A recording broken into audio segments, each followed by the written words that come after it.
Y tremendo ambiente desde desde el Rays Fan Fest 2024. Gracias por acompañarnos en esta transmisión completamente en vivo. Les saluda Gerardo Sierra y estoy muy bien acompañado esta tarde por Paola Suro. Pao, bienvenida. Gracias, Jerry. Estoy muy feliz de estar aquí. Mi primer Rays Fan Fest. Tu primer Rays Fan Fest. Y me encanta hasta ahora. Es un evento de los eventos tradicionales de la Bahía de Tampa, Pao, y esta es una primicia aquí la que vamos a dar. Nos informaron que en solo minutos vamos a tener la visita de uno de los jugadores. Todavía Buenísimo. no tenemos revelado no sabemos quién.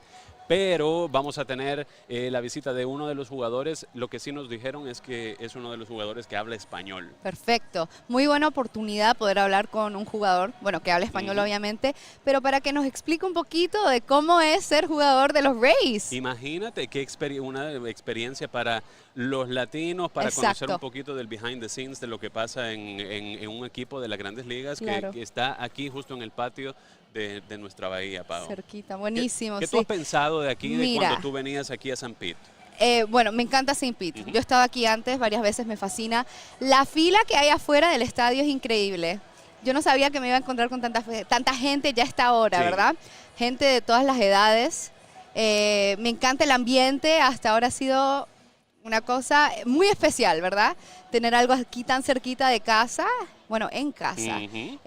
Ya hemos saludado a varias personas, muchas culturas aquí, ¿verdad? También. Así que estoy muy emocionada de conocer a nuestro público, conocerlos a ustedes, vengan. Claro que sí, y este es un evento gratis, Pau, para toda la comunidad en este momento, desde las 12 del mediodía hasta la 1 de la tarde. Es el momento en el que la gente que tiene pases de temporada pueden venir, digamos que esa es la oportunidad exclusiva, a partir de la 1 de la tarde y hasta las 5 de la tarde, y en un día que va a estar así como lluviosito. Lluvioso. Donde, bueno, sí, queremos estar adentro para que no nos mojemos y aquí está perfecto, o sea. Pau, y es una de las cosas que le critican tanto al Tropicana Field, pero que yo lo amo de cualquier lado que lo veas. El Tropicana Field, no importa llueve o relampaguee, tú no pierdes ningún juego. Claro, porque lo puedes ver todo aquí. Siempre hay un juego. Me encanta. Y también no es la excepción con el Rays Fan Fest. Cada año, no importa si llueve, relampaguee, si caiga nieve, que no es el caso. Gracias a Dios. Sí.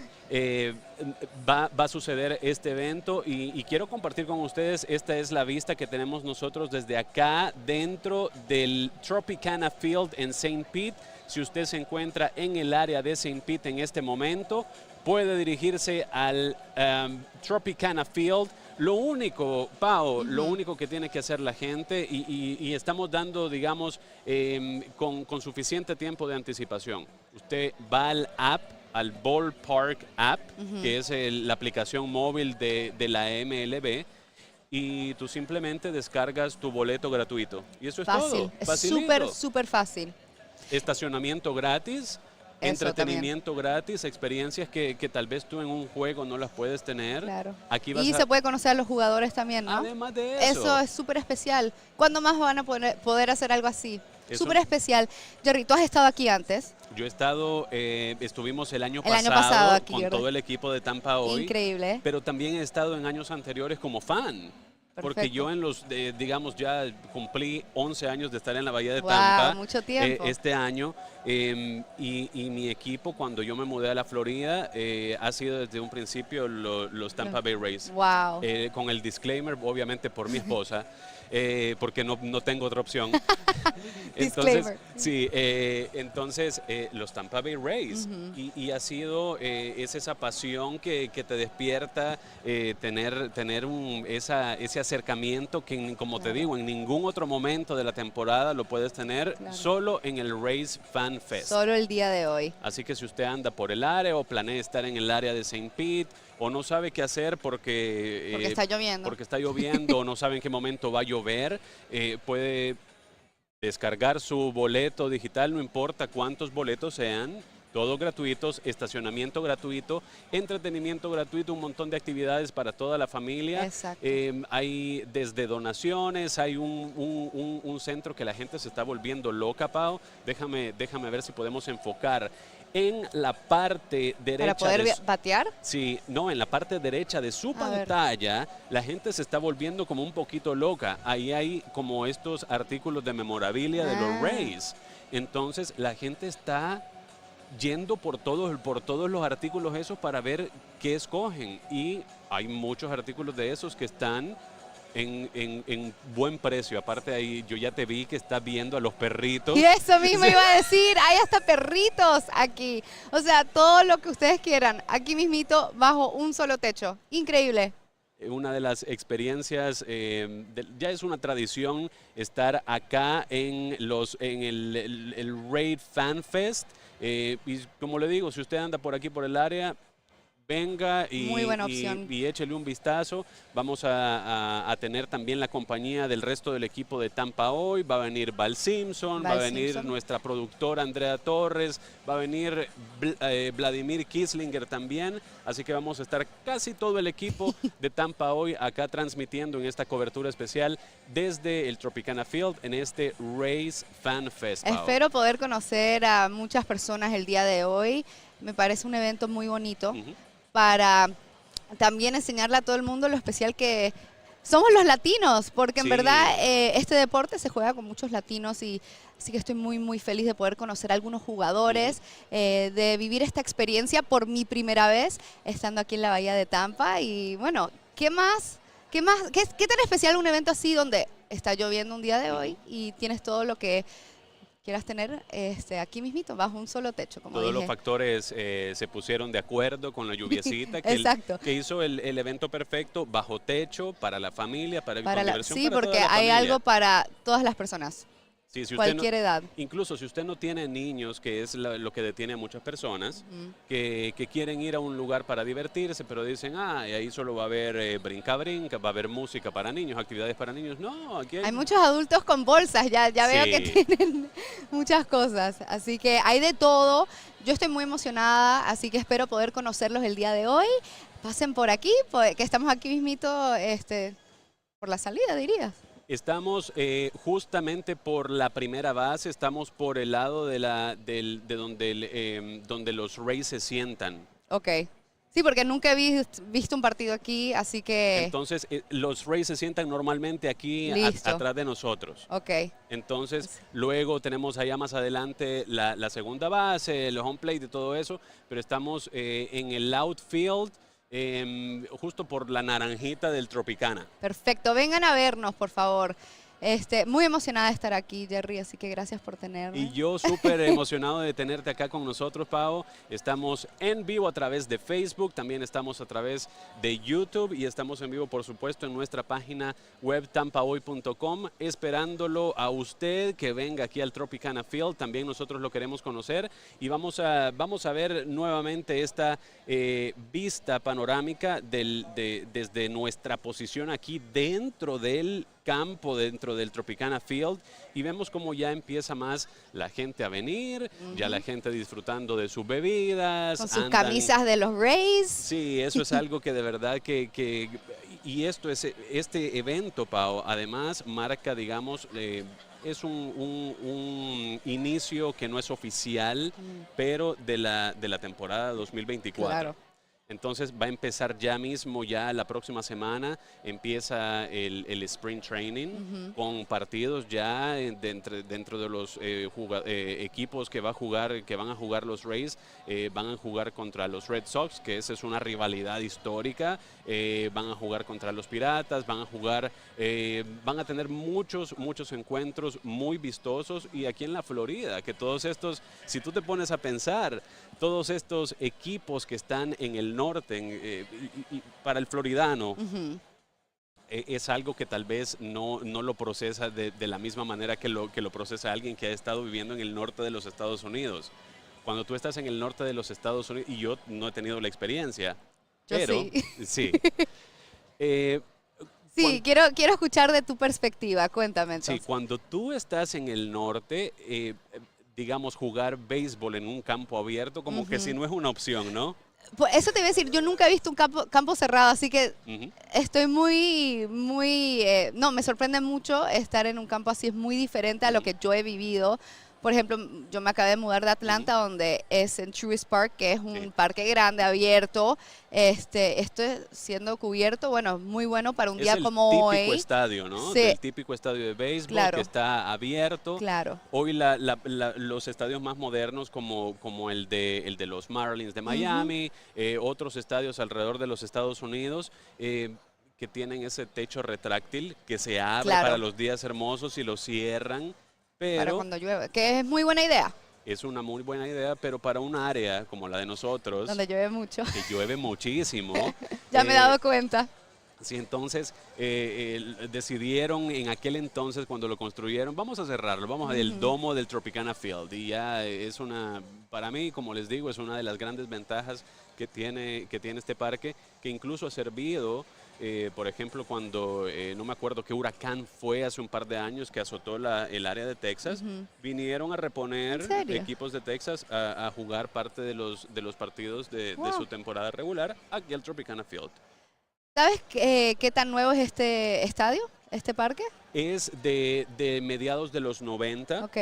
Que fue cuando comenzaron con la franquicia los Devil Rays. Okay. Y luego más adelante cambiaron el nombre a los Tampa Bay Rays como para hacerle honor al área de la que somos.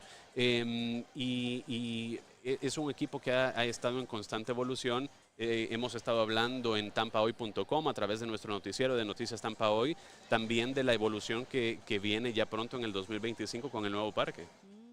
Un nuevo parque que están considerando tener uno de estos techos retráctiles para tenerlo abierto cuando es un día muy bonito y cerrarlo cuando esté lloviendo como un día como hoy. Entonces, y no perder el encanto de aire acondicionado, Pau. Claro. Sí, en especial aquí que hace calorcito. Sí, y sobre todo durante la temporada regular. Cuando comienza el verano, aquí el calor no es ninguna broma. Así que si usted anda por el área de St. Pete, venga y acompáñenos aquí al Rays Fan Fest 2024, que lo vamos a estar esperando, queremos conocerlo. Les saluda Gerardo Sierra, muy bien acompañado de nuestra presentadora de Noticias Tampa Hoy, recién llegadita aquí hace un mes. Tampa, sí. Paola Suro, un placer tenerte aquí, Pao. Gracias, Jerry. Yo me voy a comprar una camisa de los Rays el día de hoy, así que voy a aprovechar que tenemos aquí tantas personas, saludar. Espero poder ver a varias personas aquí el día de hoy, de todas partes. La introducción oficial de Pao a los Rays la vamos a tener más adelante aquí en vivo a través de la transmisión de tampahoy.com, a través de YouTube, a través de Facebook y a través de nuestra plataforma digital tampahoy.com. Pao, ¿te parece si regresamos en unos minutitos nada más? Sí, para ver si hablamos con un jugador también. Porque nos dijeron que vamos a tener esa oportunidad. En breve va a ser un jugador, no nos dijeron más nada. Pero habla español. Pero habla español. Que es lo importante. Y estamos hablando de jugadorazos, no solo del equipo, sino que de la liga completa.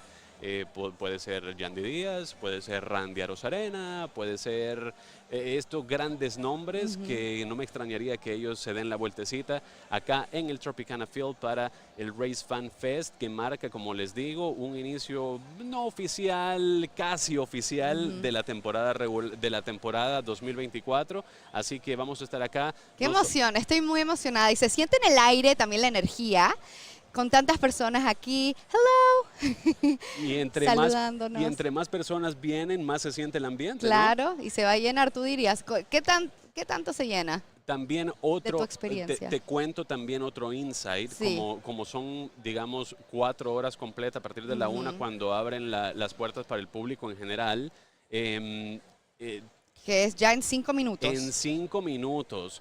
Tú vas a ver un flujo de gente constante, Pao, ahí donde está usted viendo en este momento en la pantalla que está pasando 1, 2, 3 personas, es el caminito de gente, el río de gente, como le dicen, que está paseando, viendo a toda la gente ¡Uy! que está aquí, los vendors, viendo las actividades que tienen también. Y aquí nosotros, obviamente, Tampa Hoy, el equipo de Tampa Hoy no podía faltar.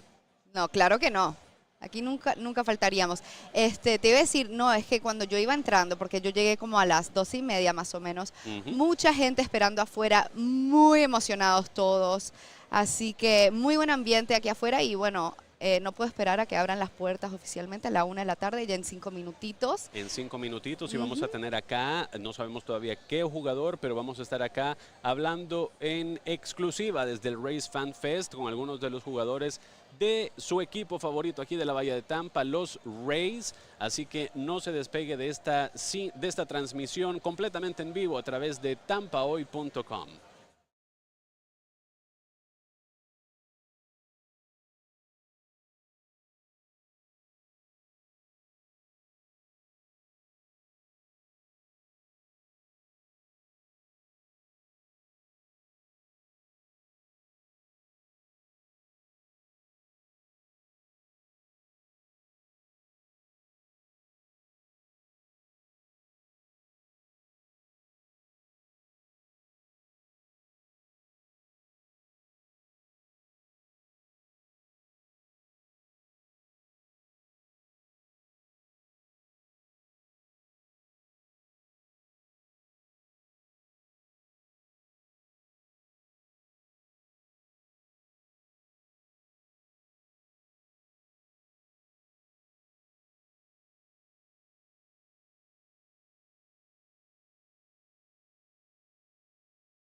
Uno.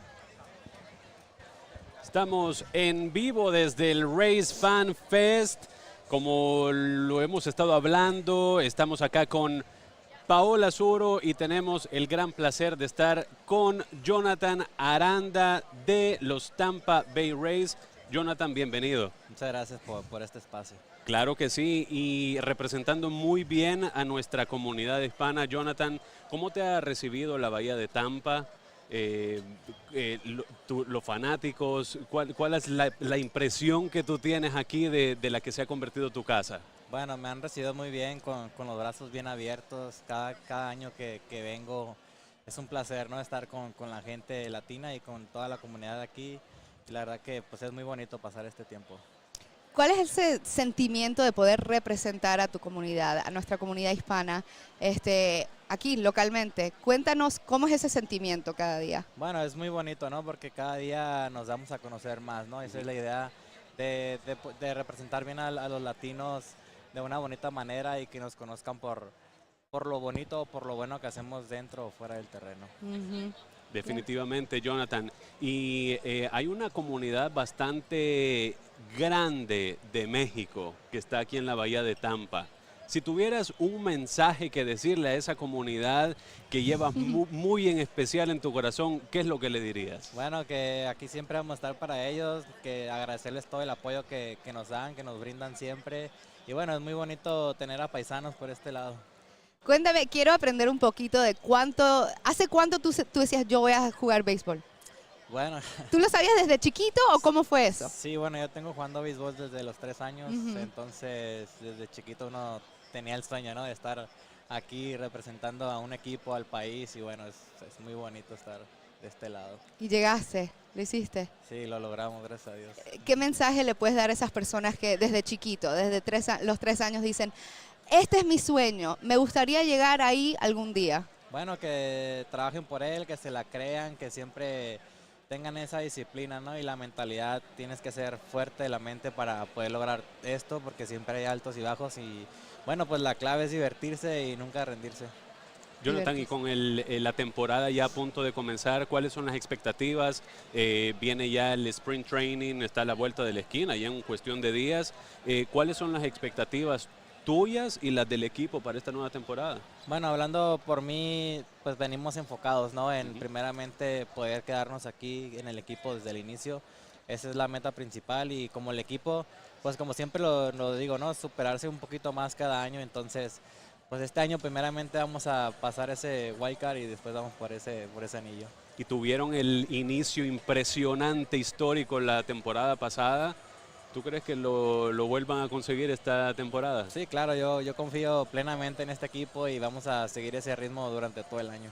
El equipo todos se sienten energizados, ya tienen la energía todos ustedes, están listos, están preparados. Sí, este equipo tiene la energía desde el día 1, desde mañana que estemos todos ahí en el complejo, pues se siente esa energía, ¿no? Esa energía de querer ganar.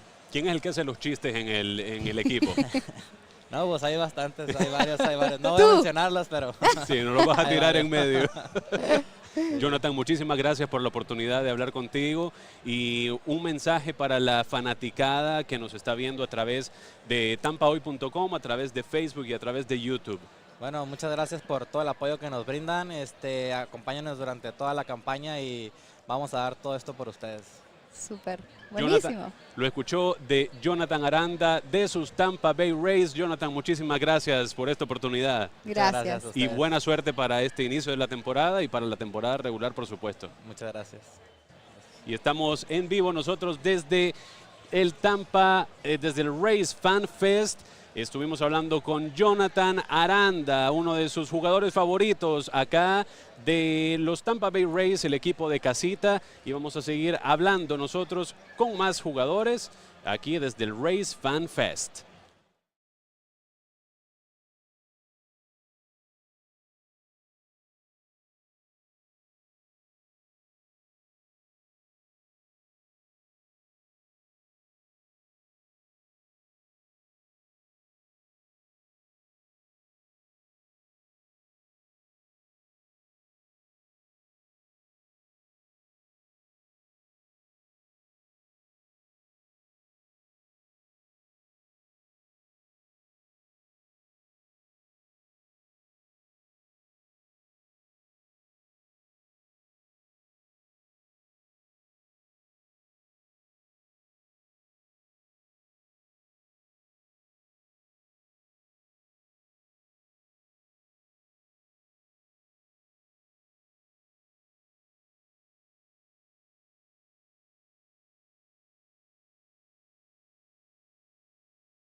Y continuamos en el Rays Fan Fest. Tenemos una diversión interminable. Estamos viendo en este momento esta toma panorámica del bello Tropicana Field. Y como lo prometido es deuda, nosotros seguimos acá junto con Paola Zuro, su servidor Gerardo Sierra. Tenemos a Zach Lethell sentadito acá con nosotros. Bienvenidos. Welcome, Zach. Thank you for having me. Yeah, we are trying to speak in Spanish, but no, we need to switch No, you're to doing English. great. I need to switch Spanish. Zach, how are you feeling? I mean, what an awesome day to be here. Yeah, it's awesome. It's cool to see all the fans here. You know, it was cool to see them last year, but to see the whole field covered up like this is pretty awesome. Yeah. Talk to us about how you're feeling ahead of this season. I mean, what a great time for the Rays. Talk to us about what you're looking forward to and what the energy's been like for the team. Yeah, I think like building off of last year. You know, we got a lot of the same guys back. The lineup's pretty much set. I know we lost Glass, but excited about Ryan coming in, and I think we just did a really good things last year, and this year is hopefully going to be a lot of the same. What is the team feeling like? What's the energy right now? You know, I think it's awesome to see how you all get along together so well. So what has that been like? Yeah, I mean, like I said, the group of guys, aside from everybody being really good at baseball, it's just a good group to be around. You know, everybody gets along extremely well. There's no, you know, you play on teams where there's like cliques, and it's just not like that. You know, we all hang out together on the field. We all hang out together off the field. So it's exciting to come back to spring and get to see everybody. And we kind of keep in touch in the off season, but it's not the same as being together. So I think it's just the excitement of everything getting going, as well as the excitement to, you know, hopefully, like I said, win some games. Yeah.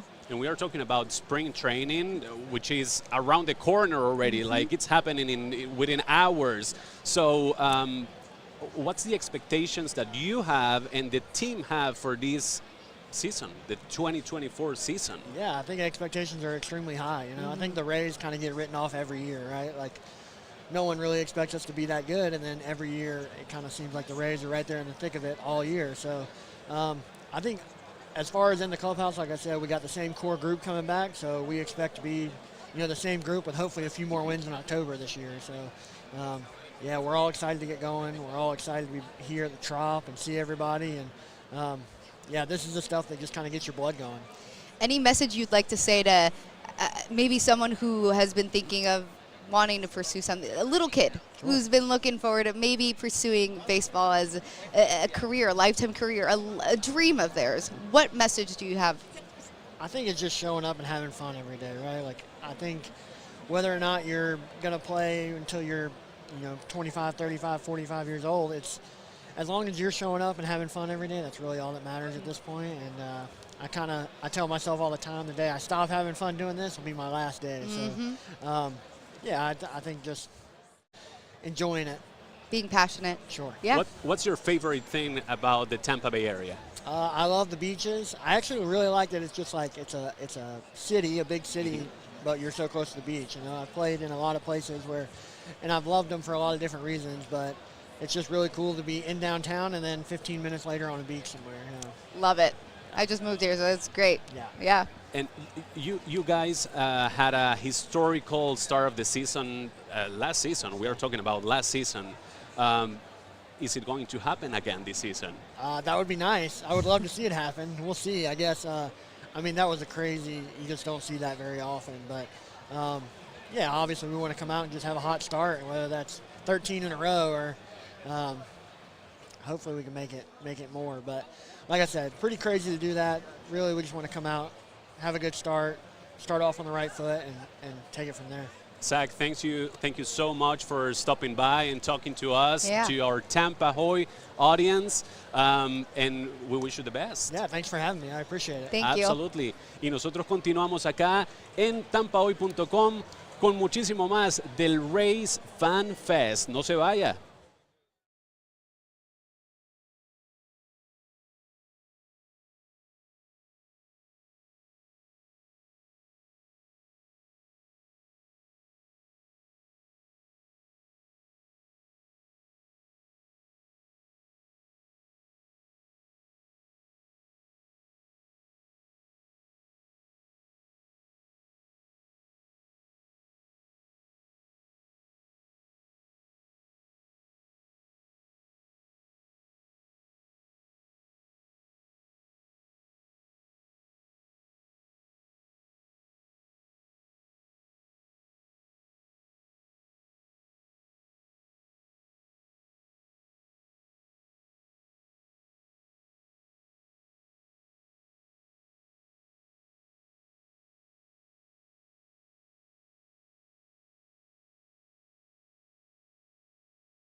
And here we are with our very own Dan Lucas. Dan, welcome. It's great to be here, Jerry.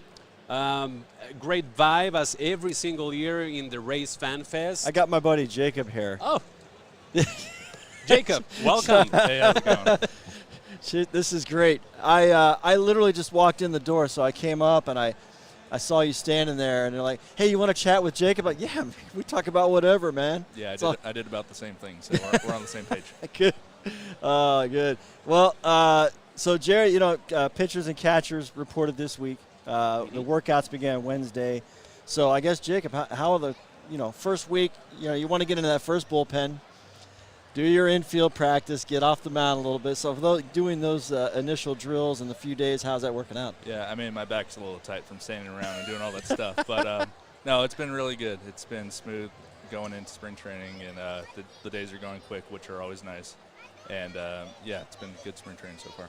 It's an interesting mix. It always is around baseball, but when you go into these camps, there's probably guys you've seen, 2 years, 3 years in a row. Now you get some new faces coming in as well. So how's it been, the mix, the blend of the new guys coming in? Yeah, this is my first big league camp, so I was kind of going in feeling like a fresh face also. But I got called up last year, so I do know a lot of people. Right. So for me personally, it's a lot of old faces and friends that I know, so it's been pretty easy to go and just say hi and meet the new guys as well, and it's been cool. How was your road, let's say, to where you are to get to this big league camp? Because you come up through the system, and you came up, started with the Giants system, you get into the Rays system, you've gone up 2 levels, and like you said, you had a call up. So I know it's for guys that have to go through that before you're established, it can be a little whirlwind. But how has that been, that experience? Yeah, I mean, honestly, I feel like I've barely even pitched since I've been drafted in 2018. Really? Yeah, I missed, obviously, COVID in 2020. Then I had Tommy John. I missed the whole 2022 season. So, it just feels like I haven't pitched a lot. So last year was good to get a full season under my belt. Come back from the Tommy John. Guys always say it's weird. You feel stronger in a way, but then you got to get through that. I can handle a workload. What was it like for you, those first workouts, and then when they pronounced you fit to throw? Yeah, I never felt like I got stronger compared to before the surgery, but I'm lucky to say that I felt normal right away. Like the very day I first started to throw, I felt like completely normal pre-op. So that was a really good thing and all I can ask for. So it's mental. A lot of it's mental. Yeah, I mean, you just get people from the outside that care about you asking, like, hey, don't worry about it. Like, right. Don't worry about getting re-injured. But honestly, I didn't think about that in the back of my head. It was just, if my arm hurt one day, I was going to take it easy. Then if it felt good, I was ready to go. So, yeah, just feeling out the body and going day to day. That said, do they have a deliberate plan for you? Have you been laid out, okay, this is what we want to see week 1, week 2. When the games start, we'll try to fit you in here, get an inning or 2. I mean, yeah, I have 2 bullpens this week. Then I'm going to face live hitters next week, and we haven't gone too far into the future, but I hope I could get into those games pretty soon. How cool are these guys? You got Zach Eflin, who's kind of he was the new guy last year. Comes in, and kind of by default and his performance, he's kind of the veteran of the whole pitching staff right now. And then you got Savali, some good major league veterans. Maton comes over from the Astros. Been able to pick their brains at all and just kind of, see this level and integrate yourself into that? Yeah, I mean, I've obviously introduced myself to all those guys, and we've chatted a little bit, but I haven't been able to spend too much time with them and pick their brain yet. But hopefully as camp goes on, we'll be able to have some better conversations about pitching and get to pick their brains because, yeah, they are very experienced people, and they're all down-to-earth dudes. So hopefully, have some better conversations in the future. Give me your best story of facing a guy. What's your favorite? I don't know if I'm trying to go through my box score memory is eluding me. It could be even in Durham or Montgomery. Who'd you face that was just awesome? I mean, facing Brandon Crawford in my debut was pretty cool. Yeah, I grew up a Dodger fan, so facing him was pretty crazy to see in person. I thought I was living in like the video game or something. So yeah, it was cool.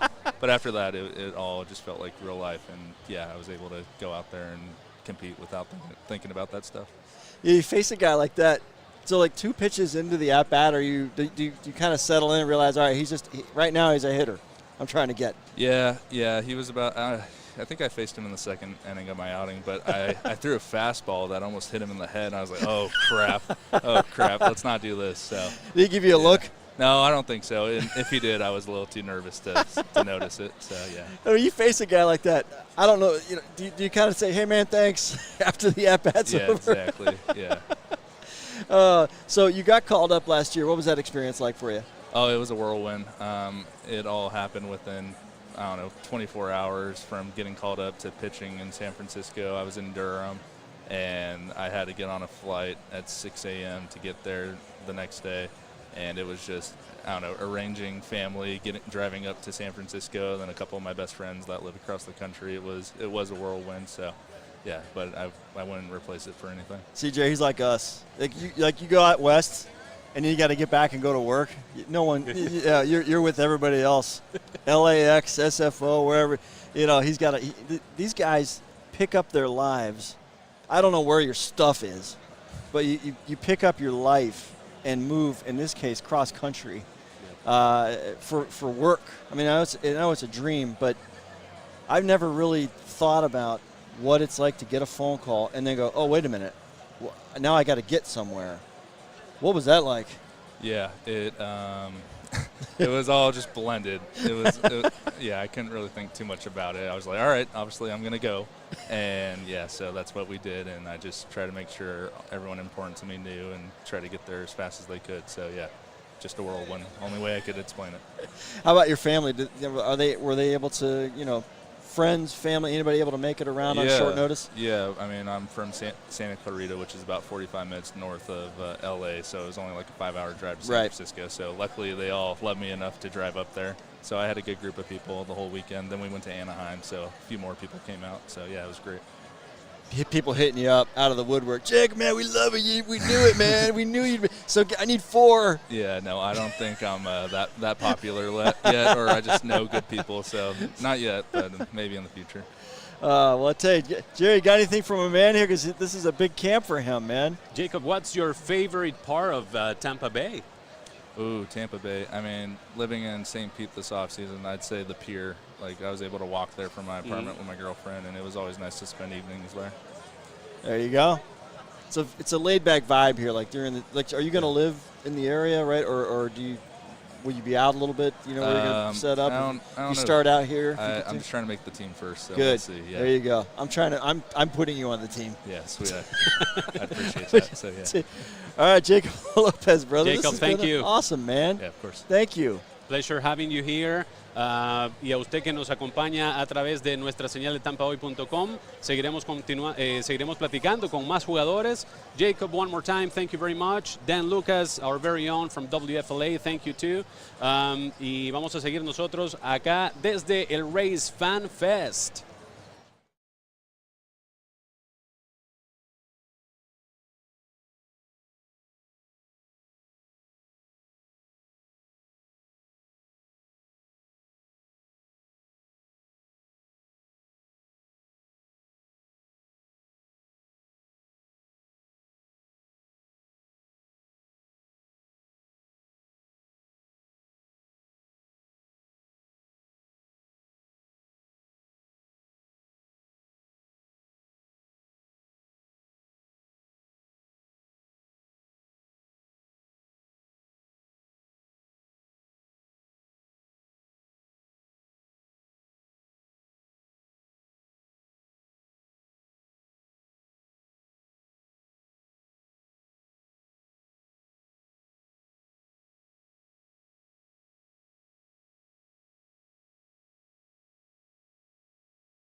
Y continuamos desde el Tropicana Field en St. Pete.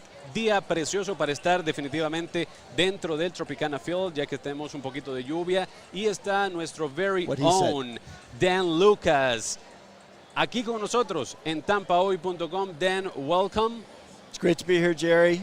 I heard saw that- the crowd coming in, and they are pouring in. This is always a fun event for the fans, but I'm telling you, I don't think the players understand till they get here and they stand here and see everybody that there's just love around here, man. That's what's The vibe is what's so incredible. kind of cool about Fan Fest. Just to say hello when you're on the field. You know, Johnny's on the field. You don't get that you feel the vibe, but you don't get to just say hello. It's kind of cool. Just say hello to everybody, take a picture, and just chat for a couple minutes. That's what these, June, July rolls around, you're watching TV. They're like, I know that guy. That's what's cool. That's what's cool about it. So we're here with Johnny DeLuca's here. one of your other buddies that you found. Yeah. You're bringing all your buddies. I'm pulling you guys out of everywhere. Yeah. How's you guys are getting ready for full camp here this week? So how's it been so far for you? It's been really good. Just like this is my first time at the spring training facility in Port Charlotte, and kind of getting used to the facilities, the staff, the coaches, new teammates. It's been great so far. Kind of give me your path to this big league camp to get to this point. Where have you been in minor league systems and college and leading to this point? So I was out of Oregon, University of Oregon, sophomore eligible, and then was drafted to the Dodgers. And 2019 that was, and then just got traded with Ryan Pepio about a month and a half ago. So fairly new, and we're both super excited to be here. And like you were saying before, it's cool to see this atmosphere and the fans and be able to interact and have some fun. Your buddy Ryan, he's coming in. I think it's a really exciting opportunity for him, particularly. He's got some expectations. When the manager's dropping your name on day one, he's part of a deal. I know Tyler Glasnow was loved. He was a fan favorite. He was a guy who really gutted it out, went through some hard times and a surgery and that, and performed well. Fans love to see him well. They're going to follow him in L.A. But here comes Ryan. Here comes you, and so it's like, well, okay, what do we have? What do we have? Yeah, no, I mean, I think Ryan is going to live up to every expectation he has, just because, I've seen him and played with him, and I think he's that dude that's going to come out and, meet every expectation, if not go above and beyond. We're both trying to do that, and we're both super excited, and it'll be fun this year. So for fans that are not familiar with you, who didn't follow you when you were out in the Dodgers system, you play multiple outfield positions, or are you strictly mostly left field? What is your preference? I'm all three. You play all over the field. All over the field, yep. Yeah, Pac-12 baseball player, so competitive games. Oregon State went through a good period there as well, the enemy in the state of Oregon. Yeah, exactly. So, you got a good left fielder here at the big league level, Randy Arozarena. Have you had a chance to interact with those guys yet? I know guys have been kind of filling into camp already. Who have you had a chance to meet and work out with? It was mainly just the new guys. Me and both Richie got traded, so I was able to meet Richie, and some of the other guys haven't reported to camp yet, so I haven't been able to meet them, but I'm excited to meet Randy and Josh and Siri and those guys, and What are your goals to get in? I mean, I know everybody wants to be on the opening day roster. We would love it. Then there's realistic. Then there's what they've put on you expectation-wise. So as you get ready for that first team meeting Monday morning in Port Charlotte, where are you mentally ready and short-term goals and long-term goals?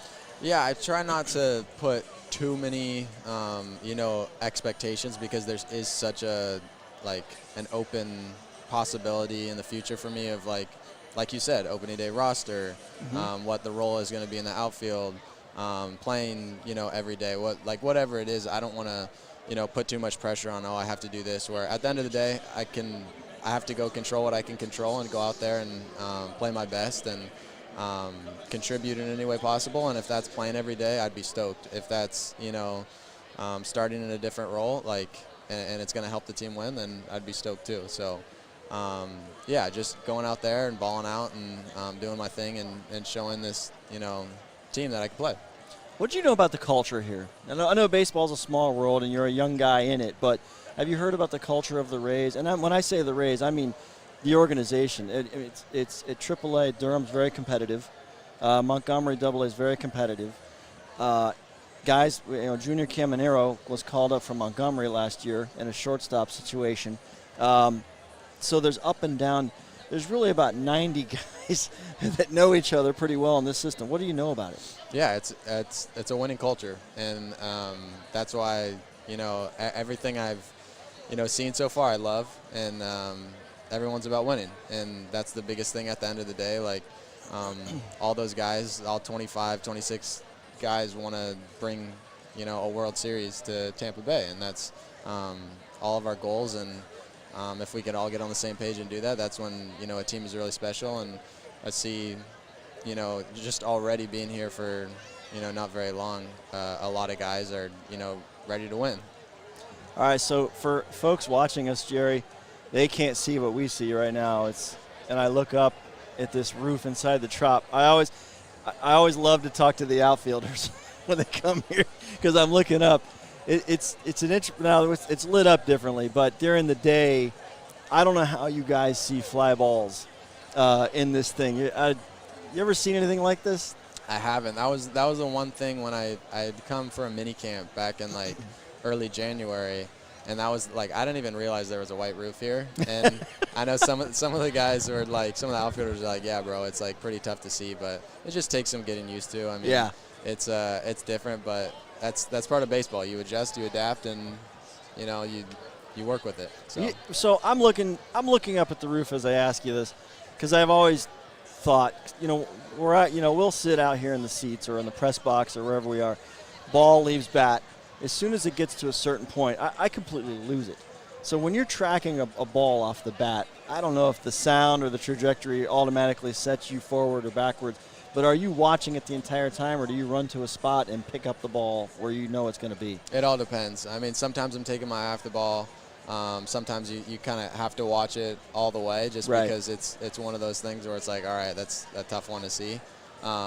So, yeah, and sometimes balls are really hard to get to, and you need to put your head down and run and take the chance of losing it, and that's just that's part of it. Have you heard of the ground rules here with the rings? No, I actually don't even know the rules with the rules are, from the center is the A, the B, the C, and the D. 4 rings. So if a ball in play hits the C or the D ring, that's a home run. So we've seen balls go up and sometimes get stuck in the catwalk, and no one knows what to do. So you're out there. Hopefully it never happens to you. You're everybody's looking at each other, and the umpires just give the order. Yeah. It is. I think I saw Julio Rodriguez do yes, that once it is. Last year. It's a quirky park. I've seen balls go over the B, the second ring. Now that's a pop-up for you. Very simple pop-up. But if it goes over the B, it's dropping. Now you got to pick it up out of the catwalk. It is bizarre. Crazy. Kevin Kiermaier was a master here in center field. Oh, yeah. And they've had some really good outfielders. Man, I'd be in here just taking balls every chance I could get. Right. To do it. I know. So this first workout coming up, you excited about just getting going? I know it's a new atmosphere, a new team for you. It's the business. But just to finally get things going in a baseball motion here. Yeah, there's been a lot of build-up, and like you said, I'm excited to just go out and play. And that's what we're here to do, and that's the funnest part, just go out and play. Jerry, what do you got for Johnny, man? Well, we are excited to have you here. Of course, you have our Spanish-speaking audience watching right now. What you got to say to the fans that are out there, and for one reason or another, don't come to the Trop? What would be your message for them to come out?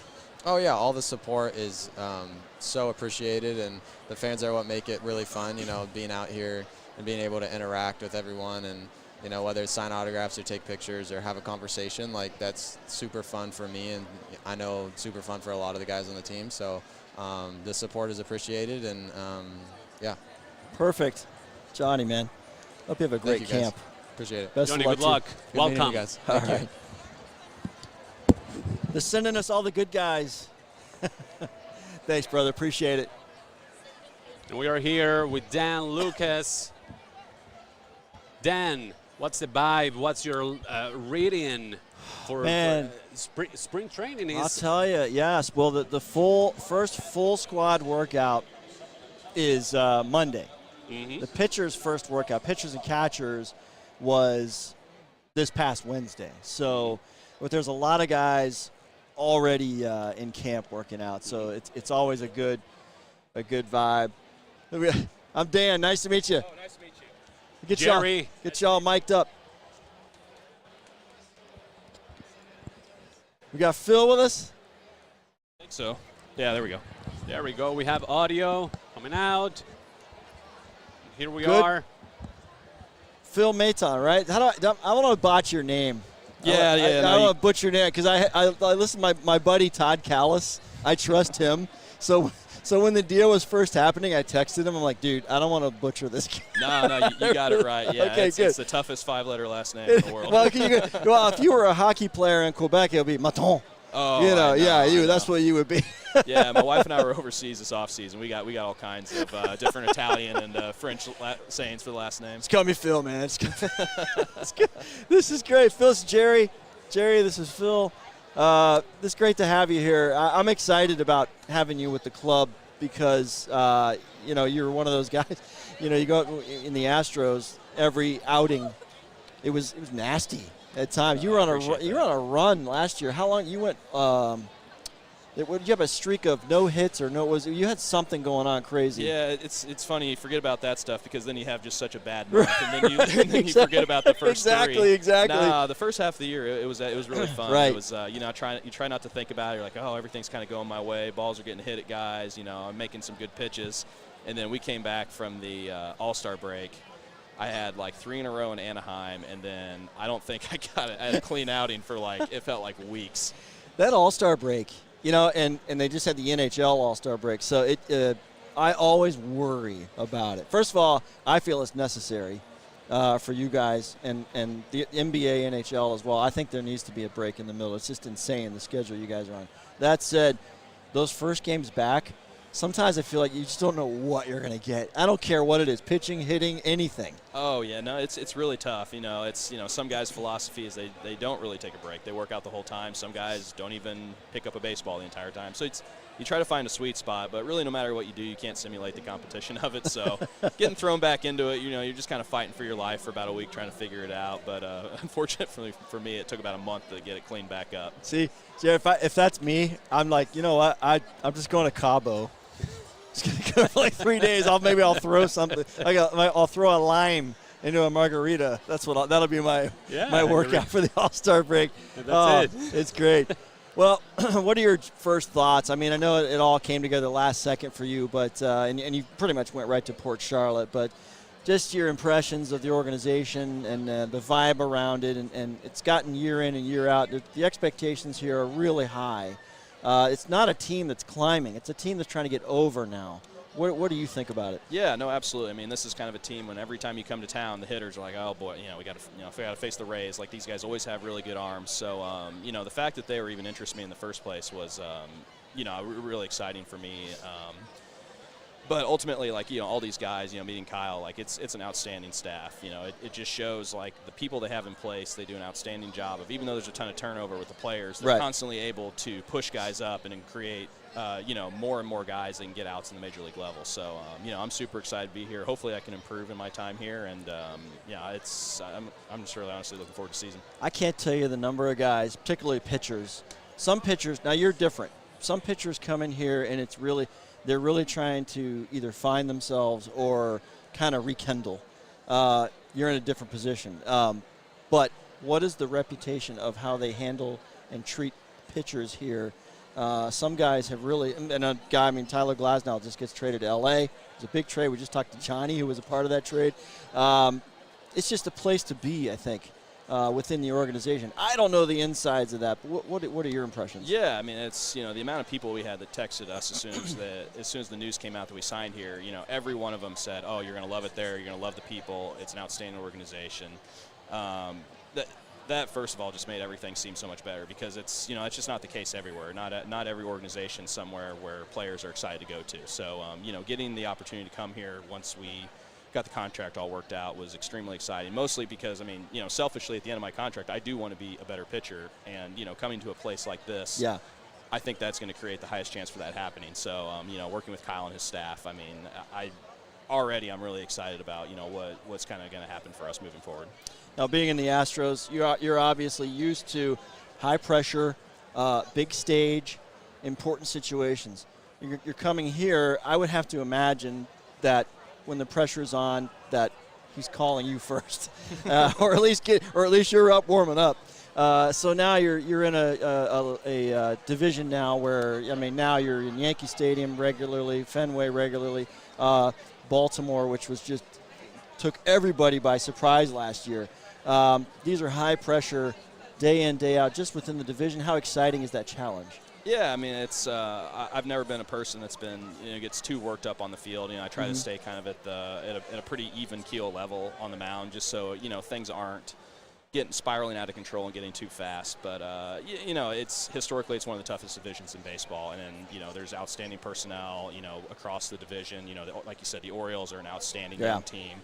The Yankees are always good. So and then the Hornets' nest in Toronto. Yeah, I know. It's Toronto's navigating a minefield going through that lineup. It's you got to respect all those guys, but ultimately, when you are constantly facing good hitters, it does help you stay sharp, because you can't really take not you should ever take days off in the big leagues, but it's you're always constantly at a high level of focus. So I'm really looking forward to it. I enjoy playing in all those parks. They're really nice parks, and yeah, I'm happy to do it with these guys. You guys have only had really a couple of days of formal workouts.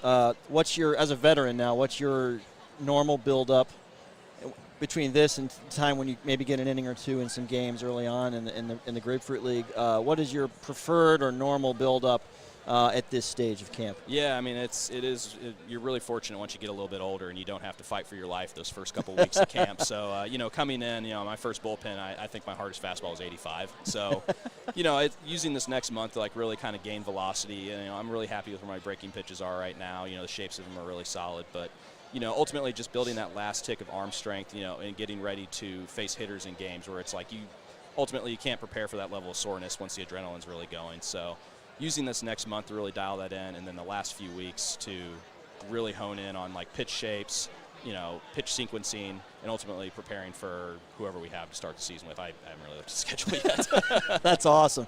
Well, Phil, listen, man, it's been a pleasure having you. As my buddy Todd Callis says, Phil Mayton. Phil Mayton. Over the Astros, or in Quebec, Phil Maton. We're going to take a look of the great vibe we are having here at the Tropicana Field in St. Petersburg, Florida. Estamos completamente en vivo en tampahoy.com with my great friend, mi amigo Dan Lucas de WFLA.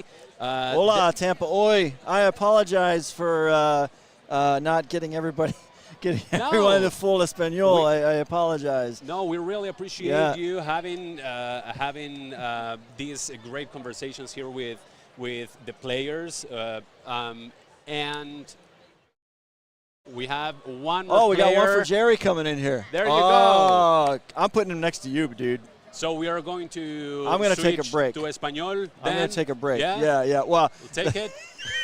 If you guys, I don't want this to be clipped and put on social media. It's so bad.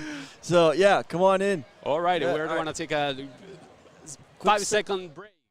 And we are going to have another one of the great players of the Tampa Bay Rays. You want him on the guest headset?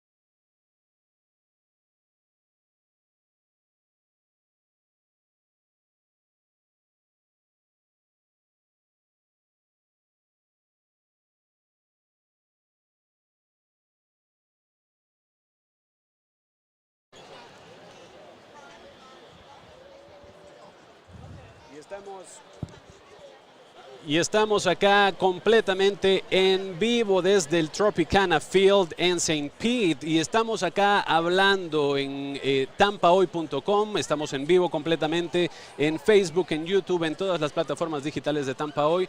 Estamos hablando con Manny Rodríguez.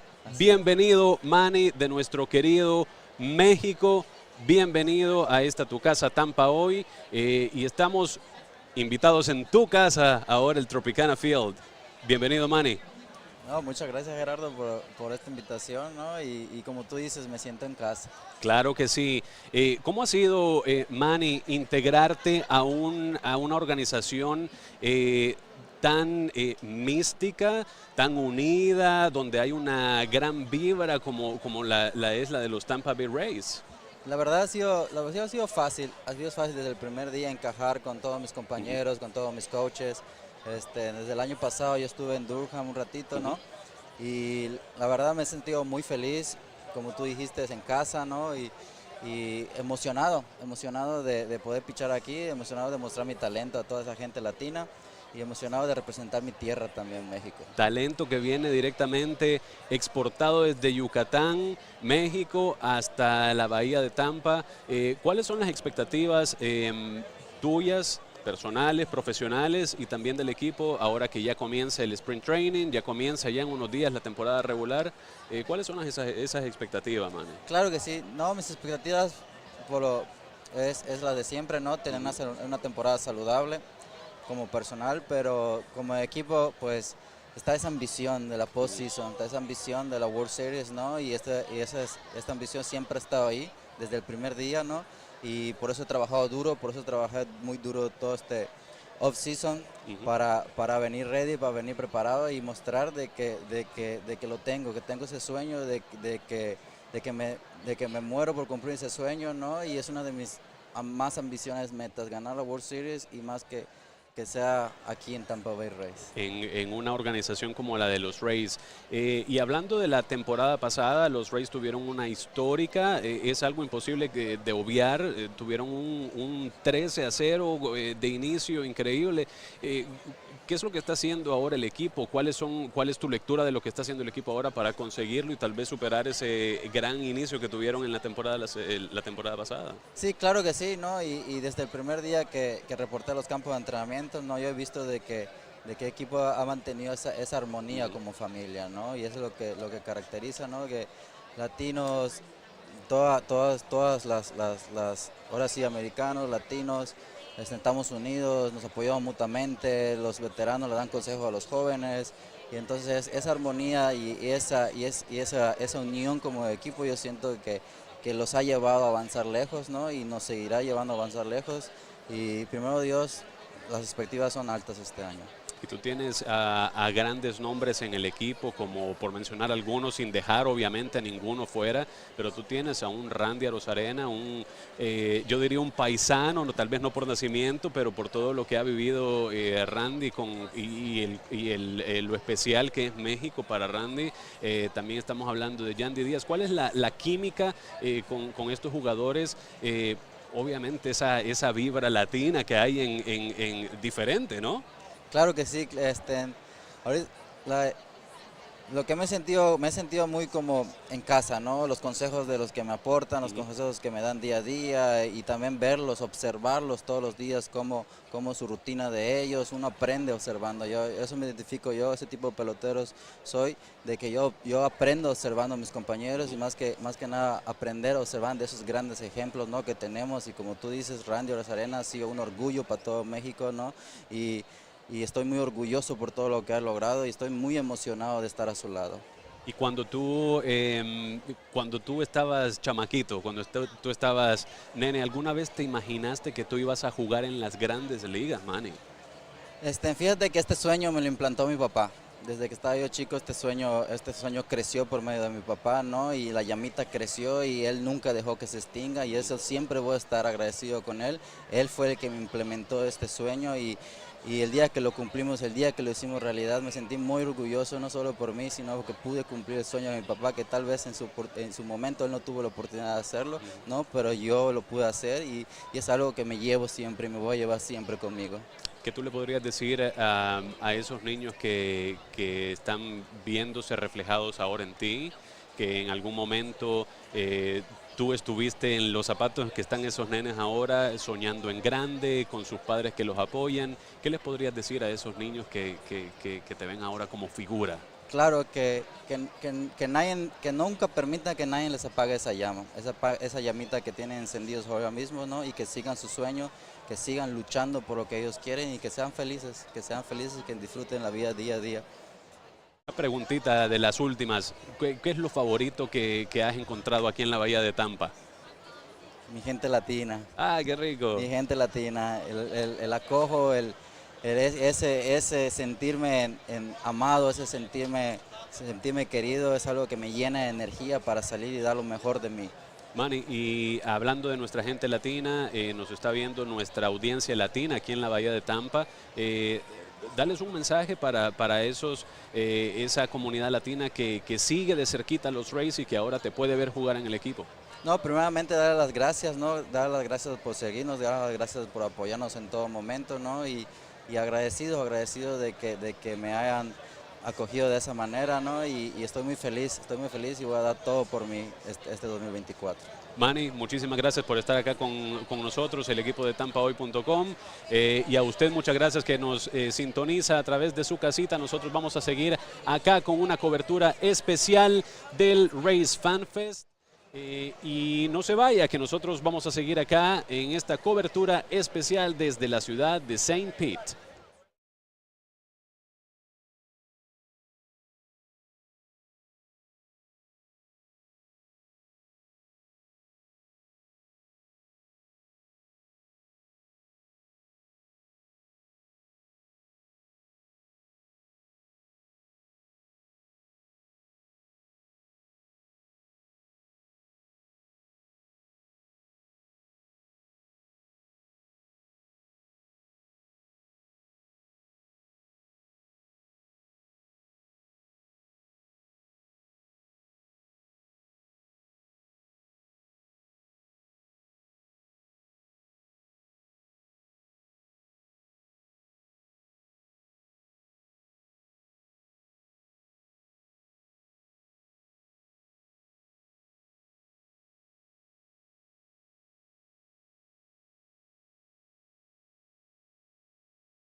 Y continuamos en esta cobertura especial desde el Rays Fan Fest, desde el bello Tropicana Field en la ciudad de St. Pete. Y vamos a cambiar a inglés por un ratito.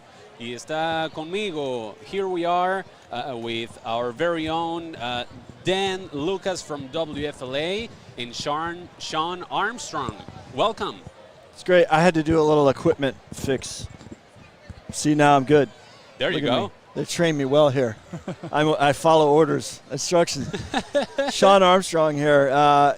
He pitches, comes in, high-pressure situations, and when you would have to start games, you got some starts too, right, last year as well, because when you had to get that opener. Yep. So he's a man of many skills within the pitching world, high-pressure situations, which I always, the relief pitchers are my favorite dudes, man, because you guys don't care. You're just like, I'll go. Yep, that's right. It doesn't matter. I'll go. And so he's one of the good ones. Veteran player, a reliable guy. And Sean, you guys just began camp really Wednesday, so your build-up is really right here as opposed to here. But as a veteran, how do you like to do things in those first couple of weeks, really before the Grapefruit League comes and you can maybe get an inning or two? I think for the vast majority of us, for our bullpen, we come in all pretty much ready. For myself, for instance, I had 10 bullpens before I even got here. So doing that training regimen, I think that's probably a roundabout number for all of us. So we're all, building our portfolio, building our arsenal, getting our arms in shape, so that way whenever we really hit the dirt, get the ground running and everything, they do a phenomenal job of monitoring our output and everything in the spring training season, and monitoring our limits, monitoring our throws. All the technology and stuff we have now, it kind of helps us, stay healthy. And then they also they let us know and communicate with us in January, like, hey, this is going to be your schedule. If you need to alter anything, we're open to doing all of that, all those type of things. So it's a joint, effort when it comes to that. They're in constant communication with us throughout the off season. So I think all of us do a really good job coming in prepared. Collectively, when you go, really it's all season long, but collectively as a pen, it just seems like we're going to hold it down here. If you guys can scrap some runs, we're going to find a way to win this game. How much of you guys, when you're just hanging out in the pen and you see you're in a situation like that one-run game where you know you guys are going to have to work 4 innings on the backside collectively, what is that like as a group on game nights? I think it's like I said last year, it doesn't matter the inning, it doesn't matter the situation. Whenever our name's called, we rely on one another. We pass the baton on to the next guy, and we just want to come in and put up zeros. If we come in with runners on base, we want to do our best, obviously not to let up those runs for the guy that we're coming in before. So, again, it doesn't matter the inning. Like for myself, I'll start, I'll do long relief, I'll close, I'll kind of do everything. It's a joint effort to get to the ultimate goal, and that's to, get to the World Series. So, again, 1 through 8 down there in that bullpen, it doesn't matter. We just want to go out there and put up a zero and help the team win. Now, when you came to this organization, they had kind of already started this. Well, they didn't start it, but they really took off on this starter opener position. And it was sometimes out of necessity. If you have injuries in the starting rotation, that's just how you're going to get through games in a week if you're playing 6, 7, 8 days in a row. So when you were put into that position, how does that alter your day, let alone coming here and warming up and getting on the field? Again, that's Kyle Snyder. I had never started or opened until I came over to the Rays, and he was very, very, the communication aspect of things, it's bar none. He is the best in the game at that I've ever had. But I think it's, he just says, hey, same routine. What do you want to do? What time do you want to go out? And for myself, whenever I'm giving an opener or whatever, I treat it just like a bullpen. Like the game's at 7 o'clock, I'm not getting on the mound until 6:50. And whenever the national anthem's done, I'm going to run out to the game just the same exact way I normally would. So just keeping your routine oriented, keeping the same things, keeping the same, regimen that you would do, building up to that, whether it's the 6th inning or the 1st inning. I think that helps you kind of stay consistent as well. Don't change based on, the role or whatever you're doing. Just, be consistent, stick to your routine oriented, and stick with the training staff, and they'll take care of you. So, Jerry, I don't know if you're familiar with the opener. Outside of the building, the fans and that, we look at it as, okay, you don't have a scheduled starter that night. Somebody's got to start. So you got to get somebody on the mound. And there's also an opportunity to get through the 1, 2, 3 hitters, sometimes even beyond that, so that the guy who is going to pitch the most innings faces 1, 2, 3, maybe 2 times instead of 3 times through the lineup, it gives kind of sets everybody up to get to that 7th, 8th inning with success. This club has done it over and over and over. A lot of teams imitate it now, where at first they're like, this is kind of odd. No, now a lot of teams do it. But, Sean, for you, when you go through your 1 inning, is it usually, okay, Sean, 1 inning? Or do you come into the dugout and go, I feel like I get a little more? Is it a choice? I mean, again, that's where Snyder is very communicative when it comes to that. You know, like I remember like my last start last year, he's like, hey, like you have literally hitters 1 through 6. Once you get past the 6, you're coming out. That's what it is, and it's based off of the data they collect, the scouting reports they collect, how my arsenal matches up with the current lineup that is in the opposing dugout. So I mean, again, I trust in them. You know, Jay Money, our analytic guy in the dugout, he's phenomenal at creating scouting reports and doing all that stuff for us. So being able to just have that and then have those resources, it just kind of takes the blunt force of things off your shoulders and just, okay, hey, I know these batters, I can prepare for these batters, and just kind of do it moving forward. By the way, did you like my description of what the starter does? Yeah. Yeah, I mean, but you're not wrong. Layman's language there, you know. No, for sure, and you see it more and more now. Like even your main starters, they're not seeing the lineup 3 times very often, you know, and that's the data.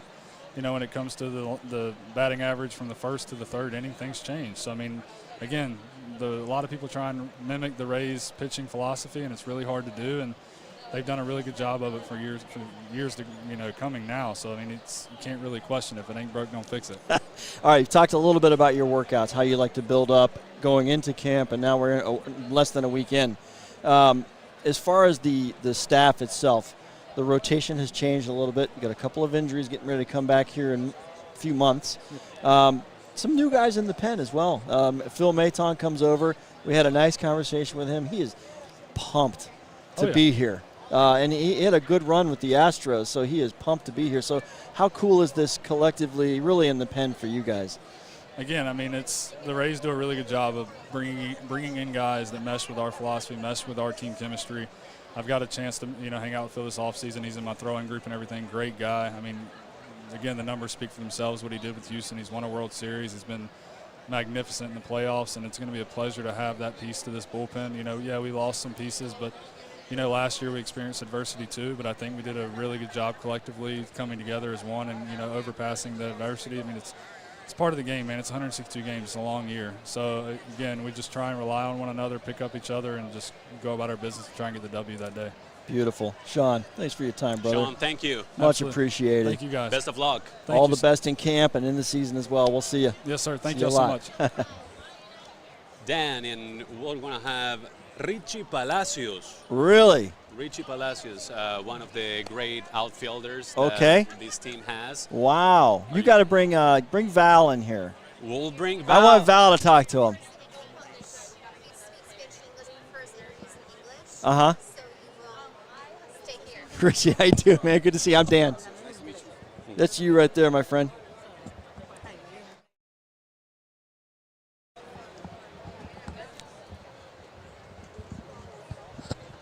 Have a seat, brother. How's it going? It's going well. It's going well. Excellent. Richie, welcome. Welcome. Thank you. Thank you. Thanks for having me. I'm the English speaker in the crowd here. The Oi audience, they're like, well, who is this guy? They're like, so welcome, my friend. How's everything going? Your day so far? I mean, getting to walk around, see all the love that's in the building here. Rays fans are, I'll tell you this about Rays fans. They are loyal no matter what. So they loved it to meet the guys and say hello. What's it been like? Yeah, it's been awesome. I mean, there's a ton of people here, great energy, being able to meet some kids, sign some autographs, meet some families that are truly Tampa fans. So it's exciting to meet those people and it's exciting to hopefully win some really meaningful baseball for them. So tell us a little bit about yourself coming into the organization and where you kind of are right now as you guys get ready to kick off full squad here this week. Yeah, I'm new to the organization. Got traded about a month and a half ago and been just working out. Honestly, just doing whatever it takes for the team. So I've been playing utility. We've been working out some of the guys, meeting a lot of the staff and stuff. So I'm excited for spring training to get the ball rolling and see where that takes us. Were you in Port Charlotte for ahead of time? Yeah. Okay, this week. And now I understand some of the main key veterans haven't come into camp yet. So have you had a chance to meet Randy yet, or maybe Jose Siri or any of those guys? No, I haven't met those guys. I met just the guys that have been in this week. So I haven't met the big dogs yet, but I'm excited for that. It's a fun clubhouse, and even below the major league level, Durham, a super tight-knit team, AAA, and I don't know how much you know about the Rays organization, but through injuries and people who earn it, it's up and down, up and down, up and down. If you're in AAA, you're here essentially. So it's just about 60 guys that make up this core that's so tight. What did you hear about this organization when you became a part of it? Well, one, I just know that the scouting and the guys they grab are unbelievable. They maximize the potential of the guys that they have. And then on top of that, it's just a tight-knit team. They just have so much fun. I've always, when watching the Rays on TV and things like that or seeing them play, they're just having so much fun. They're so energetic.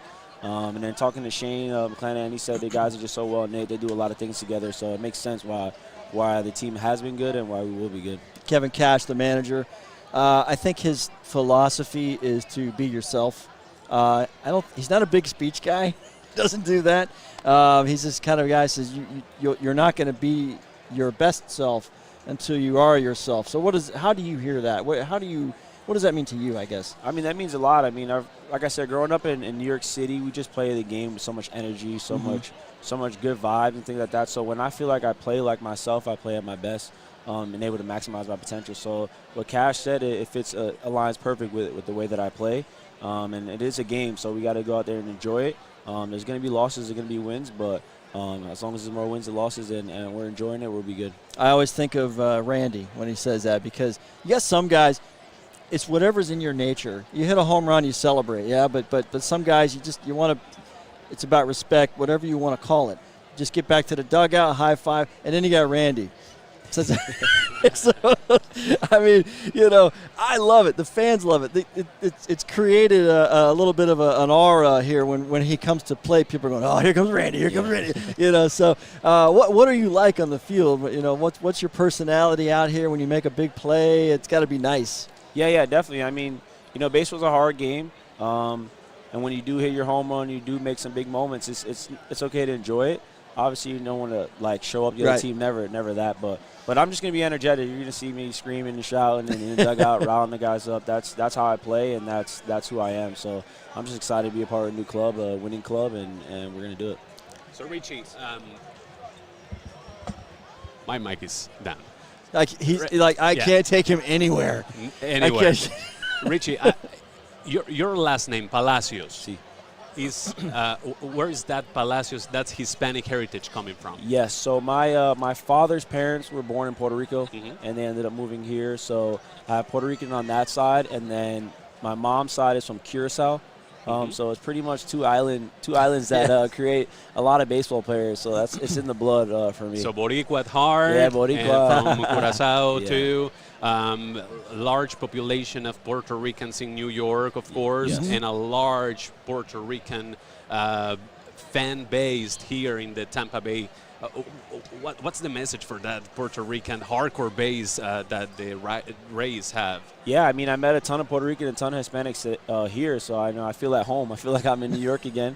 But yeah, the message, it's just vamos a ganar. We got to win, baby. We got to win for the Hispanic culture for sure. Yeah, well, if you're missing the food, we got places, brother. I can tell you, we got they're everywhere in here. That's great. I love it. Yeah. Now, wait, you grew up in New York. Were you Yankees or Mets? I don't want to put you on the spot. No, yeah, I was a Yankees fan growing up. Yeah. Most of our family was, and then our grandfather was the only Mets fan in the family. Did he get picked on? Was he picked on? We used to let him have it.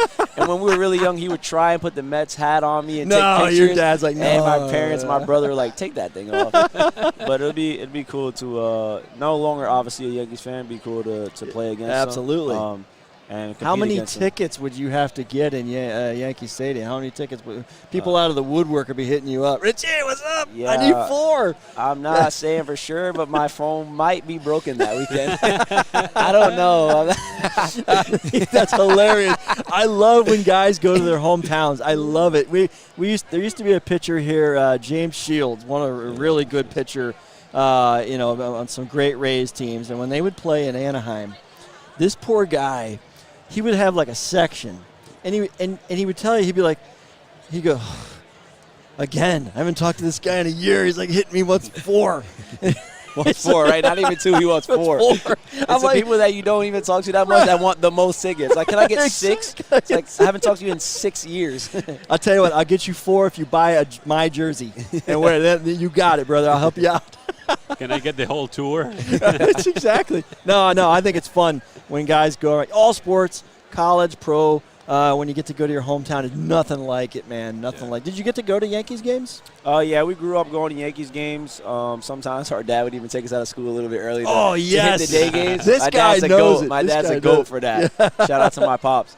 But yeah, that's where we grew the love of the game. We would just go and watch the game, but we would just sit there and watch. Like, we weren't running around crazy, asking autographs. Like, our dad just had us sitting there and watching the guys and learning little things, but really that just grew the passion for the game. Mm-hmm. And from then on, we truly love baseball. I'll tell you, Yankees fans, being in the AL East, Rays fans, all rivalries, and but the one thing about Yankees fans in New York, and having been in that environment myself, is they know baseball, man. And even when the other team does something, they'll be like, yeah, good job. Yeah. Good job. They will they'll applaud whatever they see that's awesome. And talking about the Yankees, I'm originally from El Salvador, and the Yankees is one of the few teams that, let's start with El Salvador. It's not a big baseball country, but we watch baseball, but we watch only the Yankees and a few other teams. Yeah. So coming here, being a Yankees fan, my wife, my father-in-law were like, no, here's your Rays hat. Here's your Rays hat, buddy. Yeah, exactly. It's an interesting area. It's kind of like, I think the Diamondbacks go through this as well in Phoenix, where you've got all these teams that come in for spring training. And in the old days of spring training, it really was communities that people would move, like in Clearwater where the Phillies are. A lot of people from Pennsylvania vacation there. So they could see the Phillies and the Tigers and Lakeland and that kind of thing. Yeah. When the Rays came, it was kind of like, well, where do we fit in? But now it has gotten to the point where it's its own fan base for sure, and great culture too. I think the Rays fans are terrific. Yeah, no, I've definitely seen that today, seen that in the past, just watching like postseason games, things like that. But definitely seen that today too, so that's an exciting thing. You can feel the love right now. Yeah, for sure. Absolutely. Yeah, for sure. Well, Richie, what do you think, man? You talked out. To be here. Thank you guys. Talked out, brother? No, never. Richie, we wish you the best. Welcome to the Tampa Bay area. Yeah. And vamos a ganar. Yeah, right? vamos a ganar. That's there it. Vamos a ganar. That's the message, baby. Thank you guys for having me. Have a good spring, good grapefruit league, man. Okay. Get your work in. Will do. Thank you guys. All right, brother. Thank you. Dan, and we are living it up here at the Trop. I'll tell you, these guys are. I'm really enjoying meeting some of the guys who are new to, like Richie here. Just their impressions of the Bay Area and Rays fans, and getting to talk to him a little bit about his hometown, New York. Yeah. I thought it was terrific. I love the story about the grandpa trying to put a Mets hat on him. You could. That's any fan base. That's like, I grew up, I'm an FSU guy. That would be like someone putting a Gator hat on my kid. That would not happen. That would not happen. Or for our Latino audience, that would be like putting a Real Madrid jersey on a Barcelona fan. No way. Yeah, no way. way. Absolutely not. Yeah, Absolutely not. Can't have that. So we'll have more interactions with players. If you are in the area, this is a free event. Yes. A tradition here in St. Pete and in the Tampa Bay area. So head this way. Come meet us. Come say hi. We are here hanging out at the Trop, WFLA, and Tampa Hoy. My great friend, Dan Lucas. Thank you, Dan. Thanks for having me, Jerry. Yeah, absolutely. It's great. And we are going to take a peek here at the you look over, Richie's was just signing for some fans, hanging out, meeting some that's fans, awesome. Getting some hugs. Yeah, the great vibe here at the Trop, and we are going to have one more player coming up soon.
¡Wow! Y ¡Qué continuamos con este tremendo ambiente desde el Tropicana Field en St. Pete en el Rays Fan Fest. Es impresionante toda esta energía, Jerry. Está conmigo Val Simpson, su servidor Gerardo Sierra. Así Y estamos muy bien acompañados, Val, Sí. por uno de los catchers de este equipo local, el favorito de la gente, Epa. René Pinto. Bienvenido, René.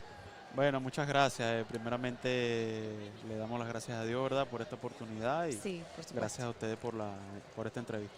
Qué buena onda. Muchas gracias por estar acá con nosotros. La verdad que cómo se siente en estos momentos presenciar esto, toda la energía de esta gente que vino a ver a ustedes, que los vienen a ver a ustedes, a todo el equipo de los Rays.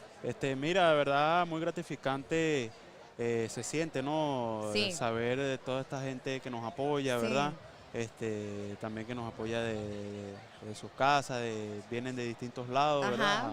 ¿Sabes? Apoyar al equipo y Muy la bien. verdad que uno se siente, ¿sabes? Sí. Se siente muy satisfecho. René, y con la comunidad venezolana creciendo por montones en la Bahía de Tampa, Vamos. representando a tu país, no solo aquí en Tampa Bay, pero en las grandes ligas. ¿Cuál es ese sentimiento? Óyeme, creo que está de más decir, ¿verdad? El sentimiento que uno siente por el país donde uno creció, ¿sabe? La cultura Claro. que uno tiene, no solamente Venezuela, sino yo digo Latinoamérica, ¿no? Que somos una cultura, ¿sabes? Un poquito echada para adelante y todo Sí. eso y de verdad que, nada, muy contento por ese crecimiento, ¿no? Ya como tú lo has Sí. mencionado ahorita. Qué bueno. Hablemos un poquito acerca de esta temporada que se está por venir, porque sé que, bueno, muchos de los fans también quieren saber. Sabemos que este va a ser el año donde vos pasás a ser titular, ¿correcto? Sí. ¿Cómo te preparás para eso? Bueno, mira, de la misma manera que me he venido preparando Sí. los años anteriores. Sí.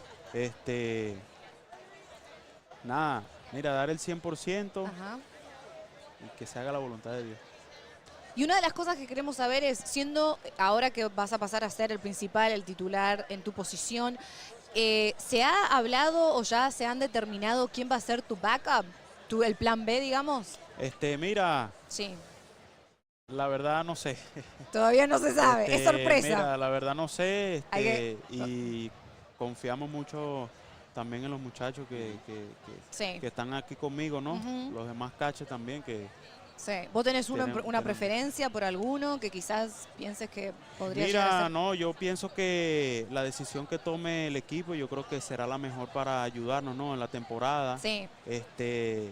Y también estoy seguro de que no solamente que pongan allí, Ajá. sino también los demás que nos están respaldando Claro. y que son parte del equipo también. Sí, sí, sí. Muy René, y bien. con una organización como los Rays, que como tú lo has dicho, tú hablas de crecimiento, es una organización que ha estado en constante transformación, pero transformación siempre positiva, siempre para adelante. Hablamos de la temporada anterior que tuvieron un arranque de 13-0. ¿Tú crees que es posible tener un arranque tan histórico como lo tuvimos la temporada pasada?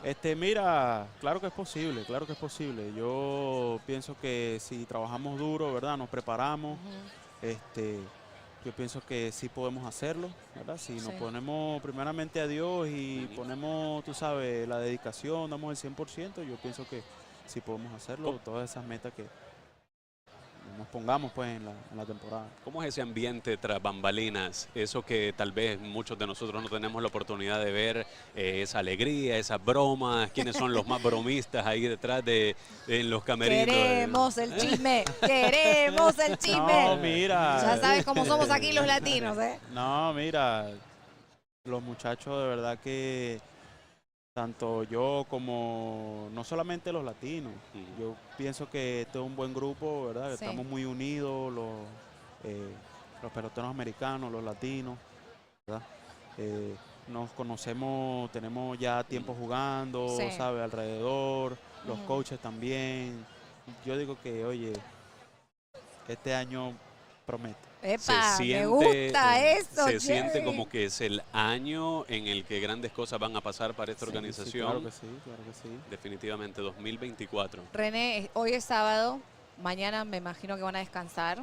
¿Y cómo se preparan para el lunes, no? ¿El lunes va a ser la primera práctica? ¿Está programado para el lunes? Creo que sí. Sí, creo que el día de mañana tenemos una sesión de fotos. Ok. ¿Verdad? Y creo que el lunes... entonces trabajan mañana. Sí, o sea, mañana digamos, trabajamos también, de lunes a lunes ahí. Pero sí, creo que el lunes como... Va a ser una práctica. Sí, no están todos, no volvieron todos, ¿no? Eso es lo que tengo entendido. Todavía no. Muy bien. ¿Y cuándo es que vuelven todos? ¿Se sabe? El lunes supuestamente tiene que... Sí, creo que el lunes. Creo que el lunes Muy porque bien. como te dije, pues mañana una sesión de Sobre fotos, una cosa y algo eso toma tiempo. Está bien, muy Y bien. comienzan ese sprint training con todo, Red Sox, Pirates, intenso. Sí. ¿Cuál es la...?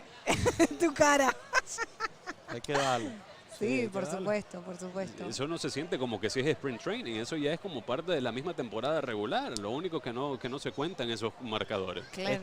Sí, bueno, mira, nosotros, como tú practicas, tú juegas, ¿no? Ah, sí. Entonces, ya le estamos metiendo ya desde muy temprano. Sí. Y como mencioné, Muy bien. este año promete. Ay, me gusta cuando dice eso, ¿no? Estar muy seguro de sí mismo, me encanta esa seguridad, la tenemos que tener, confiado, vamos los Rays. Sí. Contame una cosa, esto de chusma te quiero preguntar, ¿no? Cuando ustedes entran a lo que es el Spring Training, ¿también se tienen que cuidar con las comidas? ¿Cómo de chusma? No entiendo. No, como bueno, que quiero, sí, como que sea, quiero saber. Ah, ok. Sí, más que nada, ¿cómo Sí, se ella trata está de eso? metiche. De metiche. Ah, ok. Te estoy traduciendo del argentino al venezolano, el salvadoreño traduciendo. Es más argentino, Jerry, a veces que yo. Sí, chuma Bueno, pero en Venezuela es otra cosa. Ah, Sí. bueno, no sabía. Pero no es algo más. Bueno, ¿Es malo? Continúa. No, que nada más quiero que compartas conmigo más o menos la dieta que llevan quizás los jugadores, ¿no? Porque a veces uno no sabe si realmente, además del entrenamiento que hacen físicamente, también va acompañado, porque en muchos deportes es así, pero bueno, quisiera saber cómo es para ustedes. Nosotros no somos tan estrictos así, ¿verdad? Ok. Como otros, por lo menos gimnasia, esos deportes así que realmente boxeo, Claro. que son deportes que necesitas un peso específico, claro, sí. Pero sí también porque, ¿sabes? Uno trabaja con su cuerpo. Pues. Claro. Entonces uno tiene que invertirle, ¿no? Igualmente, no sé, para mí se me hace difícil, para los latinos, ¿no? No sé, que nos gusta el arroz, las habichuelas, las arepitas, por eso. Empanada. ¿Para quién inventó la arepa? ¿Los venezolanos o los colombianos? No lo pongas en el... Como argentina tengo que Qué saber, dilema, esta es la pregunta, sí, de toda la vida, que vos qué decís.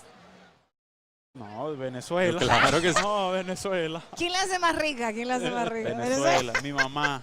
Ahí está. Qué Esa buena respuesta onda. no es la equivocada. No, Siempre está bien, muy eso bien. es. Así es, la madre, muy bien, me gusta. René, siempre en nuestros países hay muchos nenes que te están viendo y que tal vez tienen ese sueño que tuviste tú algún día. ¿Qué les podrías decir a esos nenes? Bueno, mi consejo personal, confíen en Dios primeramente y trabajen por sus sueños y nunca permitan que nadie le diga que no lo pueda lograr. Y un mensaje para la afición aquí de Tampa Bay que nos está viendo por todas las plataformas de tampahoy.com, en Facebook, en YouTube y en todos lados. Mira, que primeramente el Señor los bendiga nuevamente, ¿verdad? Y nada, que gracias por el apoyo y sigan apoyándonos, que este año promete. Eso. René, muchísimas gracias por tu tiempo y la mejor de las suertes para esta temporada, con Dios por delante, como Amén. tú dices, y todo lo mejor para ti y para el equipo. Amén. Gracias. Muy buena muchas onda. gracias. Gracias, René. René, un suerte. placer hablar Raise contigo. up, vamos. Gracias. Saludos. Gracias. Abrazamos acá, sí, bien a lo latino. Muchas gracias, muchas gracias. Y nosotros continuamos acá viviendo este ambiente tremendo del Rays Fan Fest aquí desde St. Petersburg. Y vamos a tomar una pausa chiquitita y vamos a seguir hablando con más jugadores y disfrutando más de este tremendo festival.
Nice move, Jerry. Wow, great. He's got the great camera work. Look at you. That's fantastic. Garrett Clevenger joining us here. Thanks, guys. Appreciate it. Thanks for the time today. Yeah. I know this Fan Fest is always a lot of fun because, Rays fans, they don't get to get that close to players really unless they come to games early and can wait. But just to say hello and shake hands and just have a quick chat, what does that mean to you guys? Yeah, it's great. I mean, to have all these people come out and see us and, get to spend some time on the field is really cool. And, you get to interact a little bit and, see some kids and see everyone here getting excited for the season. It's awesome. You come in here in the building, got memories instantly, feel like, I feel like I'm going to the mound here. Oh, yeah. We all love showing up here. It's a great place for us, and we feel right at home here. How's camp been so far? You guys have been together, the formal workouts for the pitchers and catchers, just a few days. Monday, everybody's out there. So then it kind of takes a new feel camp. So how's it been so far for you? It's been great. We all go away for the off season, and then we come back and kind of pick right back up where we left off. So it's great to see some familiar faces, and then we have a lot of new faces too, which is cool. And then Monday rolls around, and then we get everybody here, so that'll be a lot of fun. Does it start to take – I know baseball's such a long process, so many games. It's so hard to look ahead or look big picture. But do you start to get opening day is coming? When does that hit you? I think probably halfway through camp we'll kind of realize how close it is, and everyone will be ready to go, and we'll be getting excited for opening day to get here. But for now, kind of take it a day at a time and get everyone ready. So, Kevin Cash the other day said how it was nice to be back in Port Charlotte after last year's Disney experience, which was very, very was gracious to have the ability to have a camp. But I don't know if fans understand what it means to have a complex and have everybody in the same area. What does it mean to finally have Port Charlotte back up, ready to go to welcome you guys? Yeah, I think it was huge, especially for our staff. All the clubhouse staff, everyone who runs the logistical side. I think last year was tough on them, and they did an amazing job getting everything ready to go.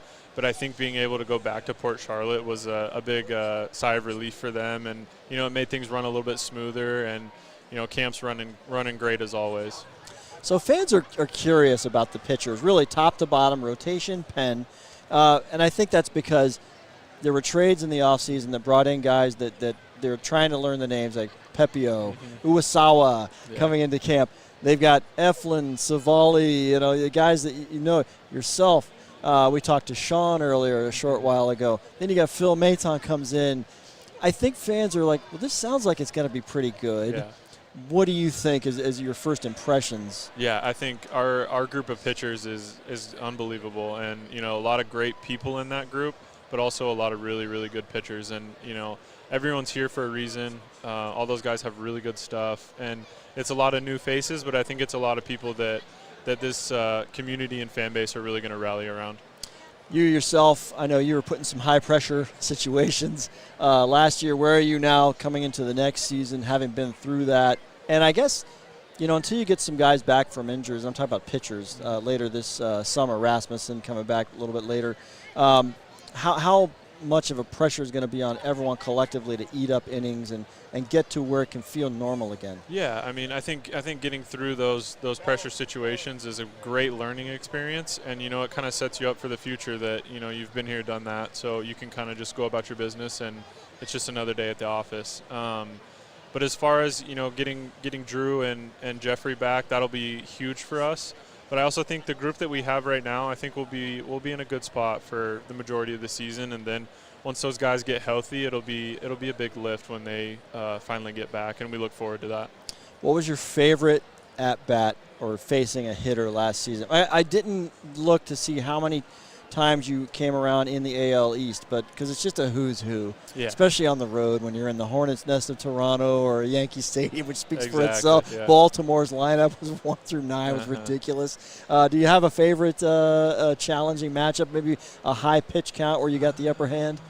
I think last year I faced Masataka Yoshida quite a few times. The lefty-lefty matchup. Yeah. Boston, AL East, we got put against each other a couple times, and he's always fun to pitch against, and it's a good battle every time. What do you think when you look at these guys? You know, you're a baseball guy, but you're also a baseball fan. When you were growing up, you probably had players, maybe some veterans that you got to see in your younger days as a competitor. But when you look across the other dugouts, it's cool, man, being a part of this. It's the show. Absolutely, yeah. I mean, and I think that's a piece that a lot of us tried not to take for granted. You know, we worked our whole lives to get here. You know, as a kid, this is what you dream of, and I think we try to take that mentality into every day, and that, you know, this is a gift that we've been given, and we try to take advantage of every single day. And, you know, getting to see some of those faces across in the other dugouts, a lot of fun. Okay, you're not the manager, you're not the general manager, you're the guy that works out, takes the ball when they give it to you. I think a lot of fans were curious. There weren't really many moves in the off season, and the theme was, look, we like the group that we have, and when you sit there and you look at and you put the guys in their positions, why would you make moves? Yeah.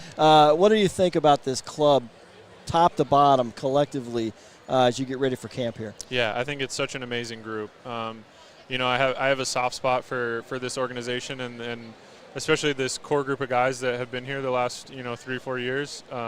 It's a special group. You know, it's a lot of fun to be around, and I think, you know, as far as our pitchers go, we have a lot of guys top to bottom that can really throw the ball, and I'm excited to see them. And then our position players are some of the best that I've ever been around. A lot of fun guys to play with, and I know everyone's going to play hard, and we're going to go to battle each other for every day, so it's great.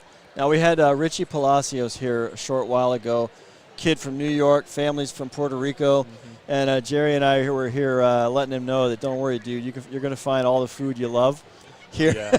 So what's your favorite? You got any spots around here? There's so many good ones. You know, it's such a good, you know, food city here and in Tampa. I think there's one that we kind of started to go to a lot last year was Wild Child over in down off Central. We went there quite a few times, so it's a good spot. Yeah. Good man. See, I'm just trying to. You're the local knowledge now. That's what you are. These young new guys. You're a young guy, but you're now an old guy in the club for sure. Well, listen, Garrett, all the best to you through the spring and the season gets going. And I know fans are really excited. And everybody, listen, we're on the outside. We hear when you watch the national people talk about baseball, they AL East. It's always everybody else, and I'm like, in the end, the Rays are going to be there. I don't care how they're there; they're going to be there. I think that's what endears you guys to these fans so much, just the working attitude that you guys have. So absolutely, all the best for sure. Awesome. Thank you guys very much. Thank you. Yep. All right, brother. Appreciate it. Pleasure meeting you. Thanks for coming over too, man. Absolutely. Appreciate the time. Thank you. Have a good camp, my brother.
Hey, welcome back to Rays Fan Fest. All of you listening and watching on Tampa Hoy, thanks for tuning in. We've had a lot of great conversations here today. We have. A lot of the guys, some Rays fans know a lot, some were learning, like this gentleman next to me, Tyler Alexander, hard thrower, coming here new to the team. I know, I'm trying to go. I want to go over than under. I don't want to undersell it. Hard's relative. Yeah, he puts it where it needs to go. Let's put it that way. That's where it needs to. Welcome to Tampa Bay, brother. And just first of all, I know it's kind of whirlwind for you, part of the business. Yeah. But new home, new club, and now you're in front of these fans. These are some really loyal fans here, the Rays, and all season long. TV ratings are through the roof for these games, especially when you guys are on the road. What is your impression of this organization?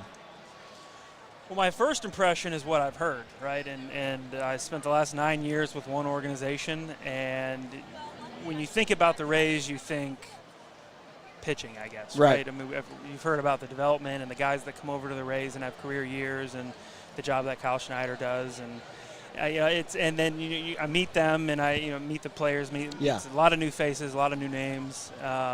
Everyone's been awesome. It's been a blast getting to know guys that I've played against for so long, and becoming their teammates totally different. The camaraderie, how close knit, I guess you would say they are. It's been fun to be a part of that now. You guys have been together. Really, Wednesday began formal workouts for you guys. The whole club's going to be together Monday. Just as a guy who comes in, you kind of touched on it a little bit there. There's got to be a little bit of a, not uneasy, but it's just kind of out of body a little bit. This is different. I'm not in Lakeland. Mm-hmm. I got different guys next to me. You know them, like you just said, but how long will it take to just kind of settle in for you and just assimilate yourself into really the culture of the club? Well, hopefully not too long. Yeah. I feel like everyone's been extremely welcoming. And the few guys that I do know have helped me get to know the guys that I don't. 9 years with one organization, so a lot of new faces. Yeah.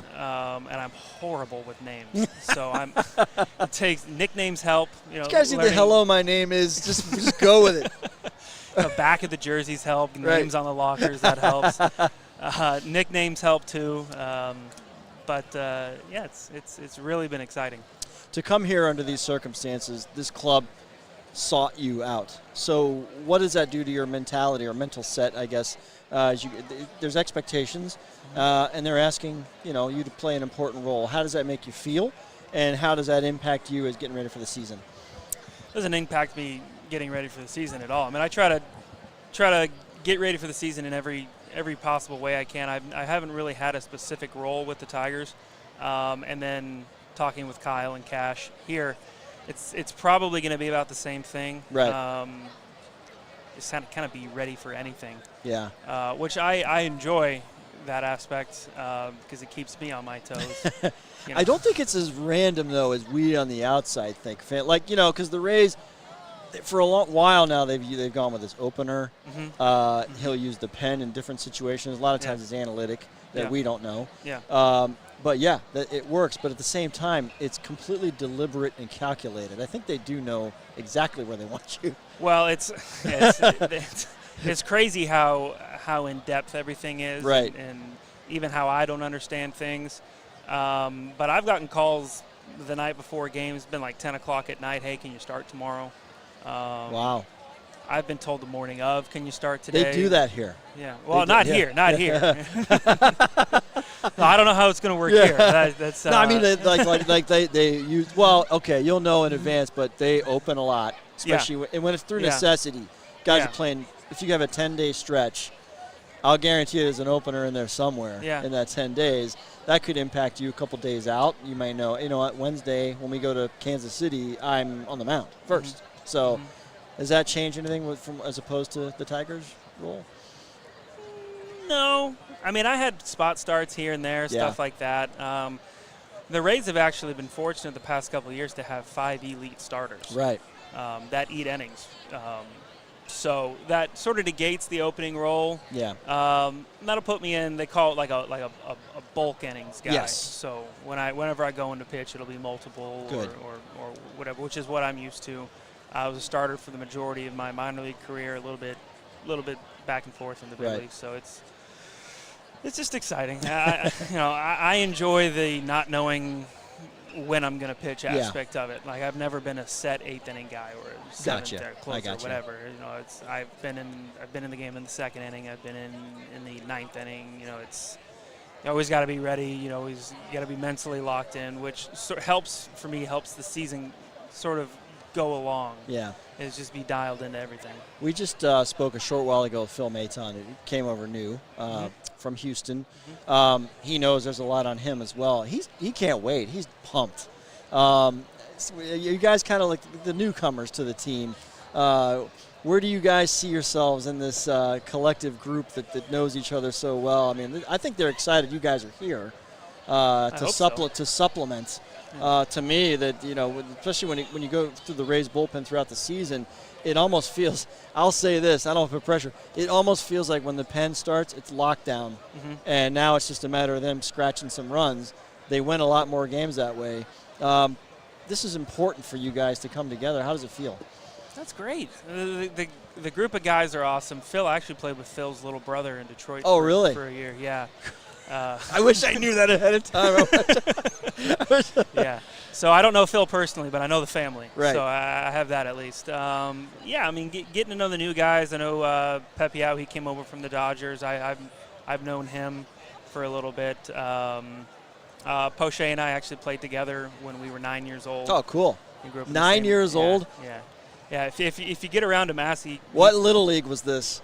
It was we played on the it was like the Dallas Mustangs together back when we were. Wow. Were you guys ringers, or were you pretty decent club, or what were you?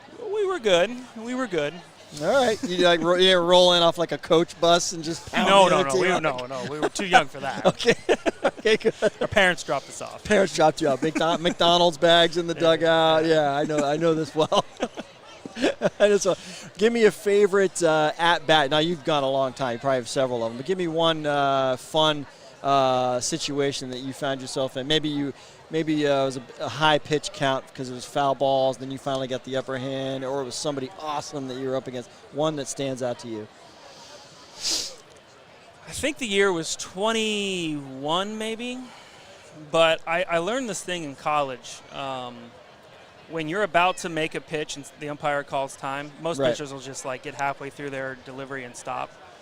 One thing I learned in college from a teammate of mine actually was just yeet that thing up as high as you can, get a free change of eye level from the hitter. So I threw a ball almost into the press box in Minnesota one year. You can find it on YouTube. I'm looking it up. Yeah. I'm looking it up. Right as I went to go home, umpire called time, and I threw it as far and as high as I could, and everybody was just like, I enjoy that. Including the hitter. Yeah, and my catcher. Everybody was shocked what happened. But and anybody who knew me in college and around that time knew like that's what you do. You just eat it up and you get a free change of eye level. Yeah, as long as you look, it's like us free. At work. Tyler could work for us.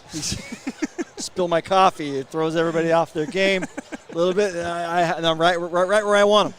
Right where I want them. That's why you do it. Well, this has been great, man. I really appreciate your time, and just wish you all the best here in camp. I don't know how many times you get to pitch in here. A few times. A good amount of times. Yeah, I don't know if it's too quirky for pitchers. I know we had Johnny DeLuca here earlier. I was explaining the rings to him, the rules, and he was doing a lot of this. Oh, really? Yeah. It's. Well, I've played here a bunch, and I really don't even know the rules. Homer. Yeah, home run, live ball. So if it hits the B ring and drops, everybody's running. Yeah, C ring, D ring, home run. Hate that. Yeah, it's kind of quirky. You're going to get used to it, though. It can be your friend. This during the day, you pitch here during the day, you get fly balls. It's perfect. Well, what about at night? Night? The dusk hour, the golden hour, I think they refer to in the industry. It can be a little difficult because it has a little hue to it that matches the baseball. Well, I'm gonna rely on my outfielder's experience of having played here. You're going to do a lot of this. There's going to be a lot of pointing out of me. A lot of this. No one's going to watch me point, but I'm going to point. Exactly. DeLuca's, I like, okay, my man, just come in here and start fielding balls when you can. Anyways, thanks for your time. We really appreciate it. Thanks for having me. It's been a good sport. And the Rays pitching staff, like we've talked about, is going to be, I think it's going to be something. Again, I mean, it never gets old. New guys come in, and it's just fun. Just fun. So, Rich, much appreciated. Jerry, let's see the fans. We are going to see the fans right now. This incredible vibe that we are We've had a couple here. of waves. We had the early wave, now we're going for the late wave. Yes. I can tell because of the parking lot. And Try to get in here. It's a perfect day to be here at the Trop, anyways. Well, I don't want to be on my boat today. I'd rather be in here. It's gross outside, disgusting. So, anyways, all right, let's take a quick break. All right, get some more folks in here. We'll be back in a second.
Okay, welcome back.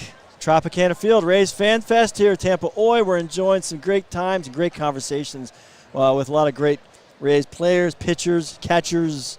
We had Rene Pinto here. How was he? Oh, amazing. He's excited. He is he's such a humble guy.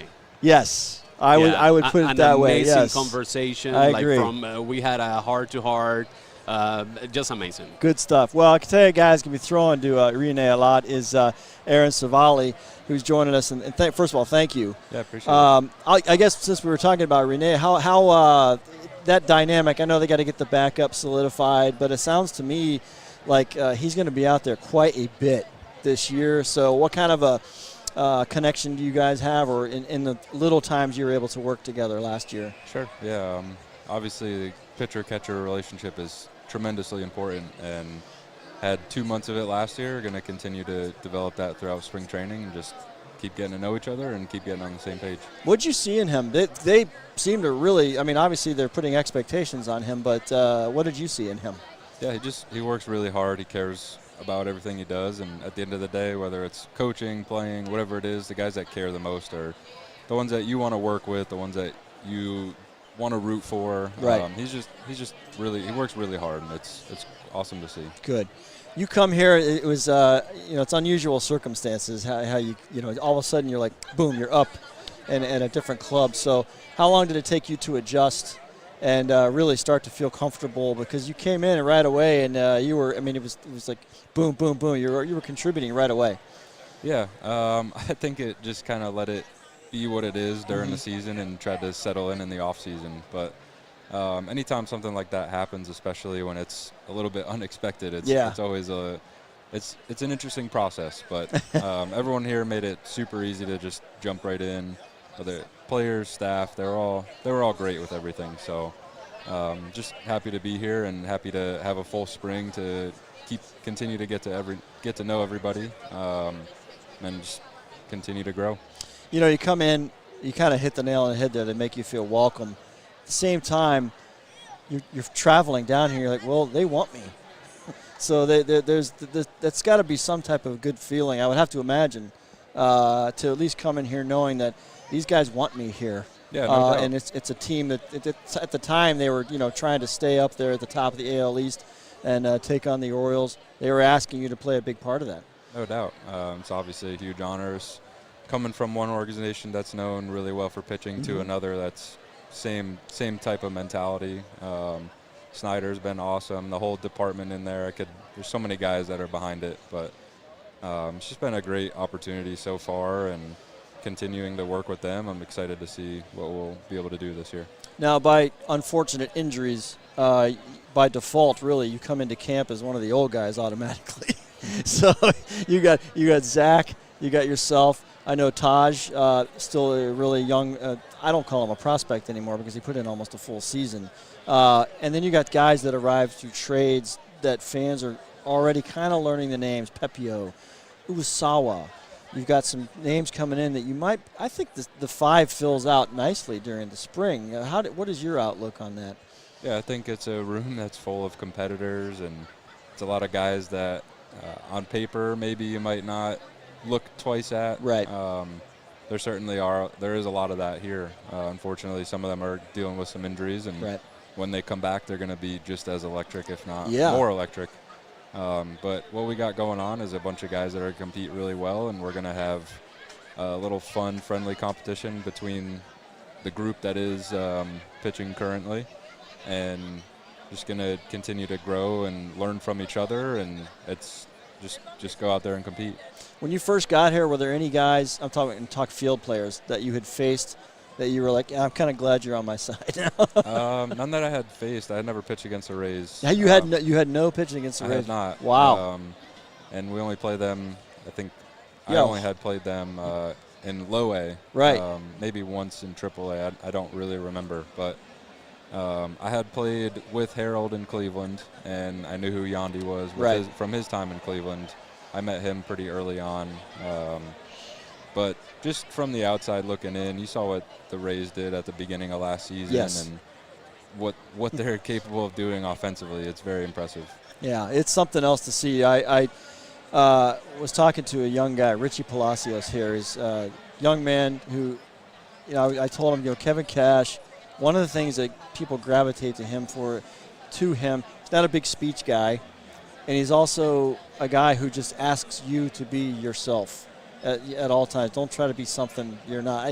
It doesn't strike me as a guy who's too micromanaging on anybody in there, unless something needs to be addressed.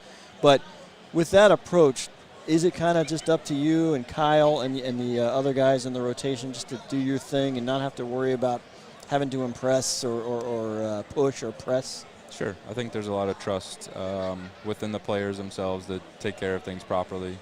Going back to Richie, I played with him in Cleveland as well. Did you? Yeah. He's a good guy, man. Played in the same college conference as me. He's about 2 years younger, so crossed paths back in college. Known about each other for a little while, so it's cool to see him over here. But yeah, Cash he was a catcher, so he just has extreme feel. He knows when to push, when to pull back. And at the end of the day, you set the right tone as the manager, then the players follow suit. Take care of business on the field, take care of business off the field. There's not too much to worry about. Do you ever pay attention to baseball? I mean, you pay attention to baseball, but like during the off season, do you kind of keep an eye on what teams are doing, or just to be involved in the game to see what your division, what they're doing, and because it's a tough division. A tough division to win. This is a team that's not trying to climb. It's trying to get over the top at this point. How much do you follow the game in the off season, and how much do you know about your opponents going in? Yeah, I mean, every year, every team's trying to get better, right? That's the goal of the off season, to trying to get better for that upcoming season and for the future. There's 30 teams out there, and every team's trying to have the same goal at the end of the day. But yeah, whether it's former teammates or whatnot that are going through different processes, whether it's a trade or a free agent process. So yeah, I'm obviously in tune with that, and this is my job at the end of the day, so I got to be aware of what's going on and knowing what's happening. I take pride in understanding what's happening around the league, and the more I'm aware of that, the better prepared I can be. Excellent. Well, Aaron, it's been great getting to visit with you for a few minutes here, and definitely wish you all the best here in your build-up and in the Grapefruit League, whatever starts you can get, and then when we get it going here.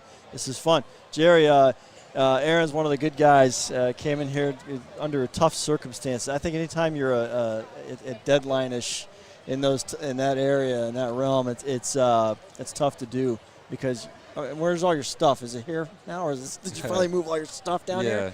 I live in Massachusetts in the off season, probably make my way down here. But yeah, at that time it was flew from Chicago to Houston and went to the field the first day in Houston that Monday and found out I got traded, and flew back to Cleveland to pack up some stuff, met the team in New York the next day, and then the next day we flew to Detroit. So it's just that's crazy. Had a lot of help from the clubhouse guys back in Cleveland. They helped pack up my apartment. And well, I can't wait to read about it in the memoir, man. It's gonna be awesome. Yeah. Thanks again, my friend. Yeah, appreciate it. Best of luck Thanks to you. for having me on. We are still having fun here at the Rays Fan Fest. We're going to take a little break. Thank you, Aaron. Appreciate your time. And we'll continue here with more in tampahoy.com. No se mueva.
Ahora sí. Bueno, ahí está, perfecto. Muchísimas gracias. Seguimos disfrutando aquí en el Rays Fan Fest, tremendo ambiente en el Tropicana Field de St. Pete.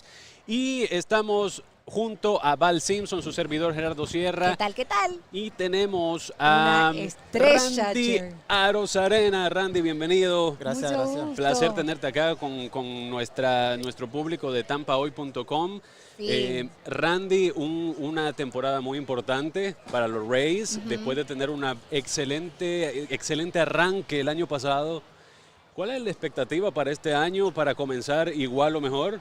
Bueno, seguir trabajando, todo el mundo unido. Creo que el equipo se encuentra muy bien y va a ser una buena temporada este año y poder otra vez estar en la fiesta de octubre. Qué buena onda. Randy, contanos una cosita, porque sabemos que ahora muchos de tus fans se ponen ese gorro mexicano. ¿Cómo se siente eso? Porque empezó un poco, ¿no?, de celebración y ahora parece que, no sé, todo el mundo se lo está poniendo. No, agradecido con Dios, con toda la oportunidad que me brinda. Gracias a la oportunidad que me dio México a través del Clásico Mundial, Sí. la fanaticada mía creció, Sí. los mexicanos me aman y Sí, yo es también verdad. los amo a ellos. Qué Y creo lindo. que eso es un gran apoyo que siento cada vez que salgo a cualquier terreno de Grandes Ligas, que Ujú. muchas personas me estén apoyando y me hacen sentir jugar y puedo jugar más feliz.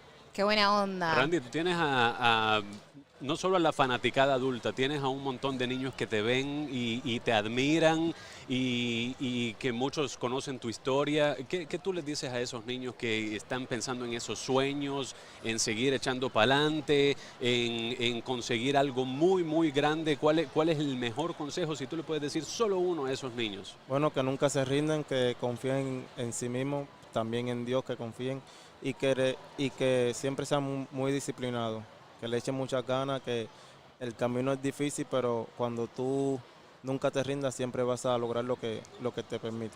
Qué lindas palabras de aliento, Randy, hermoso. Escúchame, sabemos que el año pasado se hizo el Randylandia, que era que cada vez que se cometía un home run, que lo lograbas, se les daba cerveza gratis a tus Sí. fans. ¿Se va a hacer este año? Sí, este año Tampa otra vez me da la oportunidad de estar el Randy Land ahí. Espero que este año se emborrachen mucho. Muy bien, sí, qué buena onda, esperemos que sí. Así que bueno, invitemos a los fans para que vengan a esta temporada. ¿Qué les dirías a tus fans? A mis fans, a todos los fanáticos de los Tampa, que vengan a apoyar este año, que esta temporada va a ser mejor que la anterior y vamos a disfrutar y celebrar todo. Qué lindo. Y que traigan sus sombreros, Así que... Bota, que crucen los brazos, que todo. A ver, hacenos una... ¡Esa! Muy buena onda. ¿Algo más, algún mensaje que quisieras compartir? No, todo bien.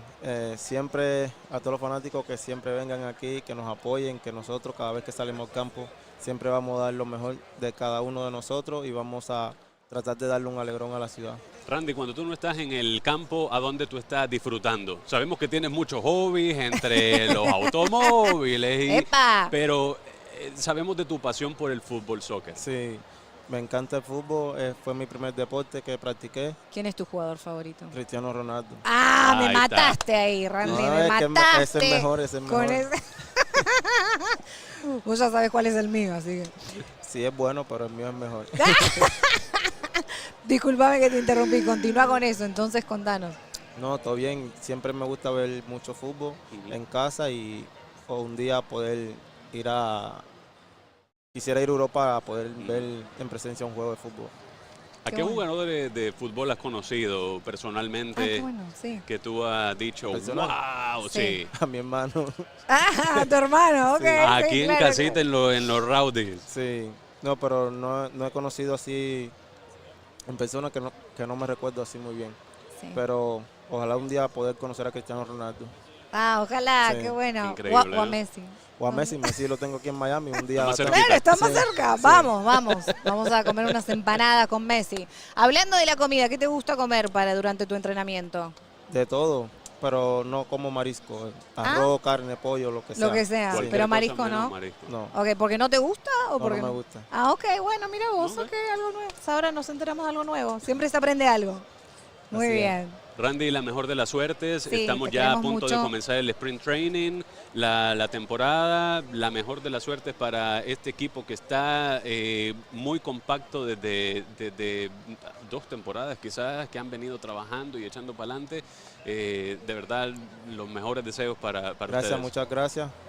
También espero este año volver a estar en octubre y desde que llegué aquí en el 2020 llevo 20, 21, 22, 23, 4 temporadas en postemporada, así que esperemos 2024 volver a estar ahí en la fiesta de octubre. Vamos, Raise Up. Y nosotros seguimos acá Gracias. disfrutando del Rays Fan Fest. Buenísimo. Muchísimas gracias. Muchas gracias, Randy Randy. Arozarena. Y nosotros estamos acá continuando con la emoción de todos los fanáticos. Y vemos cómo los fanáticos se están apilando luego de que su favorito, Randy Arozarena, vino a decirle hola al equipo de Tampa Hoy. Gracias, Randy. Y nosotros seguimos con esta cobertura especial acá desde el Tropicana Field de St. Petersburg.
Y seguimos disfrutando de esta fiesta que se está viviendo aquí en el Tropicana Field de St. Pete. Les saluda Gerardo Sierra, muy bien acompañado de Val Simpson. ¿Qué tal, y también tenemos a Osleivis Basabe. Osleivis, gracias por pasar acá un ratito con nosotros. Bienvenido. Gracias, gracias. ¿Qué tal? ¿Cómo estás? Qué Muy lindo bien, que muy bien, estés gracias acá a Dios y visitándonos. Contento de estar de vuelta aquí en la casa de los Rays. Emocionado que esto empiece ya y loco por jugar. Un lugar especial para ti, ¿no? Donde en tu primera aparición recordamos todos ese primer momento que tuviste un Grand Slam. Sí. Sabemos que estaba tu familia aquí presente. ¿Quiénes estaban de tu familia aquí presente en ese momento especial? Estaba mi esposa, mi agente y mi niña que iban naciendo, casualidad. Oh. Fue un momento muy especial, muy bonito. Con la organización de los Rays siempre agradecido por darme la oportunidad de hacer mi debut, algo que soñé de niño y contentísimo por estar de nuevo aquí y dispuesto a ganarme el puesto y a asumir el rol que el manager y la gerencia quiera conmigo. Qué bueno, porque tenía que ser temporario, ¿no? Y de repente ahora se extendió. ¿Cómo se siente eso? No, muy bien, agradecido, como te lo dije ahorita con la organización. Sí. Me han dado la oportunidad, la he sabido aprovechar y lo seguiré aprovechando. Muy bien. ¿Y cómo se vienen preparando para esta temporada? No, muy bien, vamos a tratar de ganar la World Series, que es lo que queremos. Así nos gusta escuchar. No quedarnos siempre de que nos eliminen en la primera ronda. Este año yo sé, prometemos mucho y si Dios quiere vamos a ganar. Osleivis, tenemos esa comunidad venezolana creciendo aquí en la Bahía de Tampa, en la Florida. Hay una gran fanaticada de los Rays que vienen siguiendo al equipo desde hace mucho tiempo. ¿Cuál es el mensaje para esa comunidad que tú llevas muy especial en tu corazón? No, yo les diría que nos sigan apoyando, que lo primero, nosotros salimos todos los días a jugar con el corazón en la mano, darlo todo 100%, cada picheo, inning a inning. Es algo que nos enorgullece a todos nosotros los venezolanos y también a los americanos, que nos apoyen y que sigan viniendo, que pronto, si Dios quiere, le vamos a dar el título. Hemos hablado también, acabamos de hablar con Randy Arozarena, hablamos con René Pinto y todos están en ese mismo mindset, en la misma página, como decimos, que este es el año. ¿Cuál es el sentimiento ese de que el 2024 es el año para los Rays? Yo diría es que han clasificado varios años consecutivos. El año pasado fue mi primera experiencia, es algo muy bonito. Cualquier pelotero desearía contar en los playoffs en su primer año. Yo he seguido el equipo desde que me cambiaron y en el 2020 clasificaron, han clasificado un par de años y no han conseguido el objetivo. Diría que este año estaremos muy bien engranados y trataremos de ganar. En términos de preparación, sabemos que el equipo tiene su protocolo de preparación. ¿Qué es lo que haces tú especialmente para cuidarte de ti todos los días? ¿Tú tienes alguna rutina especial que sigues? Sí, claro, fuera de terreno, la alimentación es muy importante, el gimnasio y hacer las pequeñas cositas en la práctica también te ayuda mucho al rendimiento en el terreno y diría que eso es una de las claves que debemos tener, no solo yo, solo todos mis compañeros, estar todos en la misma página para así poder llegar muy lejos en la temporada. Qué bueno. Y en ese día que tú puedes comer lo que sea, si lo tienes, ¿no? ¿Qué es lo que te gusta comer? No, yo como de todo. Cuando dijiste que te cuidabas con las comidas, yo decía, quiero saber a ver si hace una dieta estricta. No. Una arepita, ¿qué pasa? Yo por mí como arepa todos los días. Sí, eso es lo que me gusta. Así nos gusta, como buen latino, ¿no? Así somos nosotros. Bueno, y contanos acerca de qué se siente estar acá con tus fanáticos, ¿no? Porque la verdad que esto es un evento tan lindo donde los jugadores pueden estar juntitos con los fanáticos y eso. ¿Cómo se siente? No, muy bien, muy emocionado. No pensé que me fueran a recibir de esta manera. Hay mucha gente. Sí. No sé cómo explicarte. Hay mucha gente que me conocen. Sí. Solo jugué un mes aquí y el cariño que me tiene la gente es increíble y agradecido con ellos y le doy muchas gracias es algo inexplicable. No, me imagino, la verdad que sí. Qué lindo escucharte que seas así tan humilde, ¿no? Que venga de ese lugar. Contame, ¿qué mensaje le tenés a tus fanatiquitos los más pequeñitos? Aquellos que algún día quizás quisieran ser o lograr lo que vos pudiste lograr. Yo diría que como el mejor ejemplo que le podía dar yo es que estudien primero y le hagan mucho caso a sus padres. Si sus padres le dicen a ellos que estudien, deben de estudiar y después luego que ellos saquen su carrera, que jueguen béisbol. En mi caso no me pude graduar. Sabe que aquí en Venezuela y en Latinoamérica es un poco diferente el sistema del béisbol y en el estudio, pero yo diría que estudien primero y luego traten de jugar si van a jugar béisbol, fútbol o cualquier otro deporte, pero primero que estudien. Así que escuchen, y aquí está la cámara, escuchen los nenes. Escuchen primero, a sus padres. Escuchen a sus padres. Lo dijo Leiby, no nosotros. Así es. Leiby, te deseamos la mejor de las suertes en una etapa diferente a lo que fue la temporada pasada. Hay muchas expectativas, muchas emociones. Te deseamos lo mejor para ti y para el equipo. Muchas gracias, agradecido con ustedes por la buena oportunidad. Claro que sí, y esta es tu casa, esta es tu fanaticada, sigue disfrutando del cariño que tiene esta gente para ti. Gracias. Leiby, muchas gracias, un placer. Muchas gracias. Dios lo bendiga. Ay, qué lindo, vos también. Y nosotros seguimos acá con el Ray Fan Fest y vemos cómo tenemos esa fanaticada. Gracias, Leiby.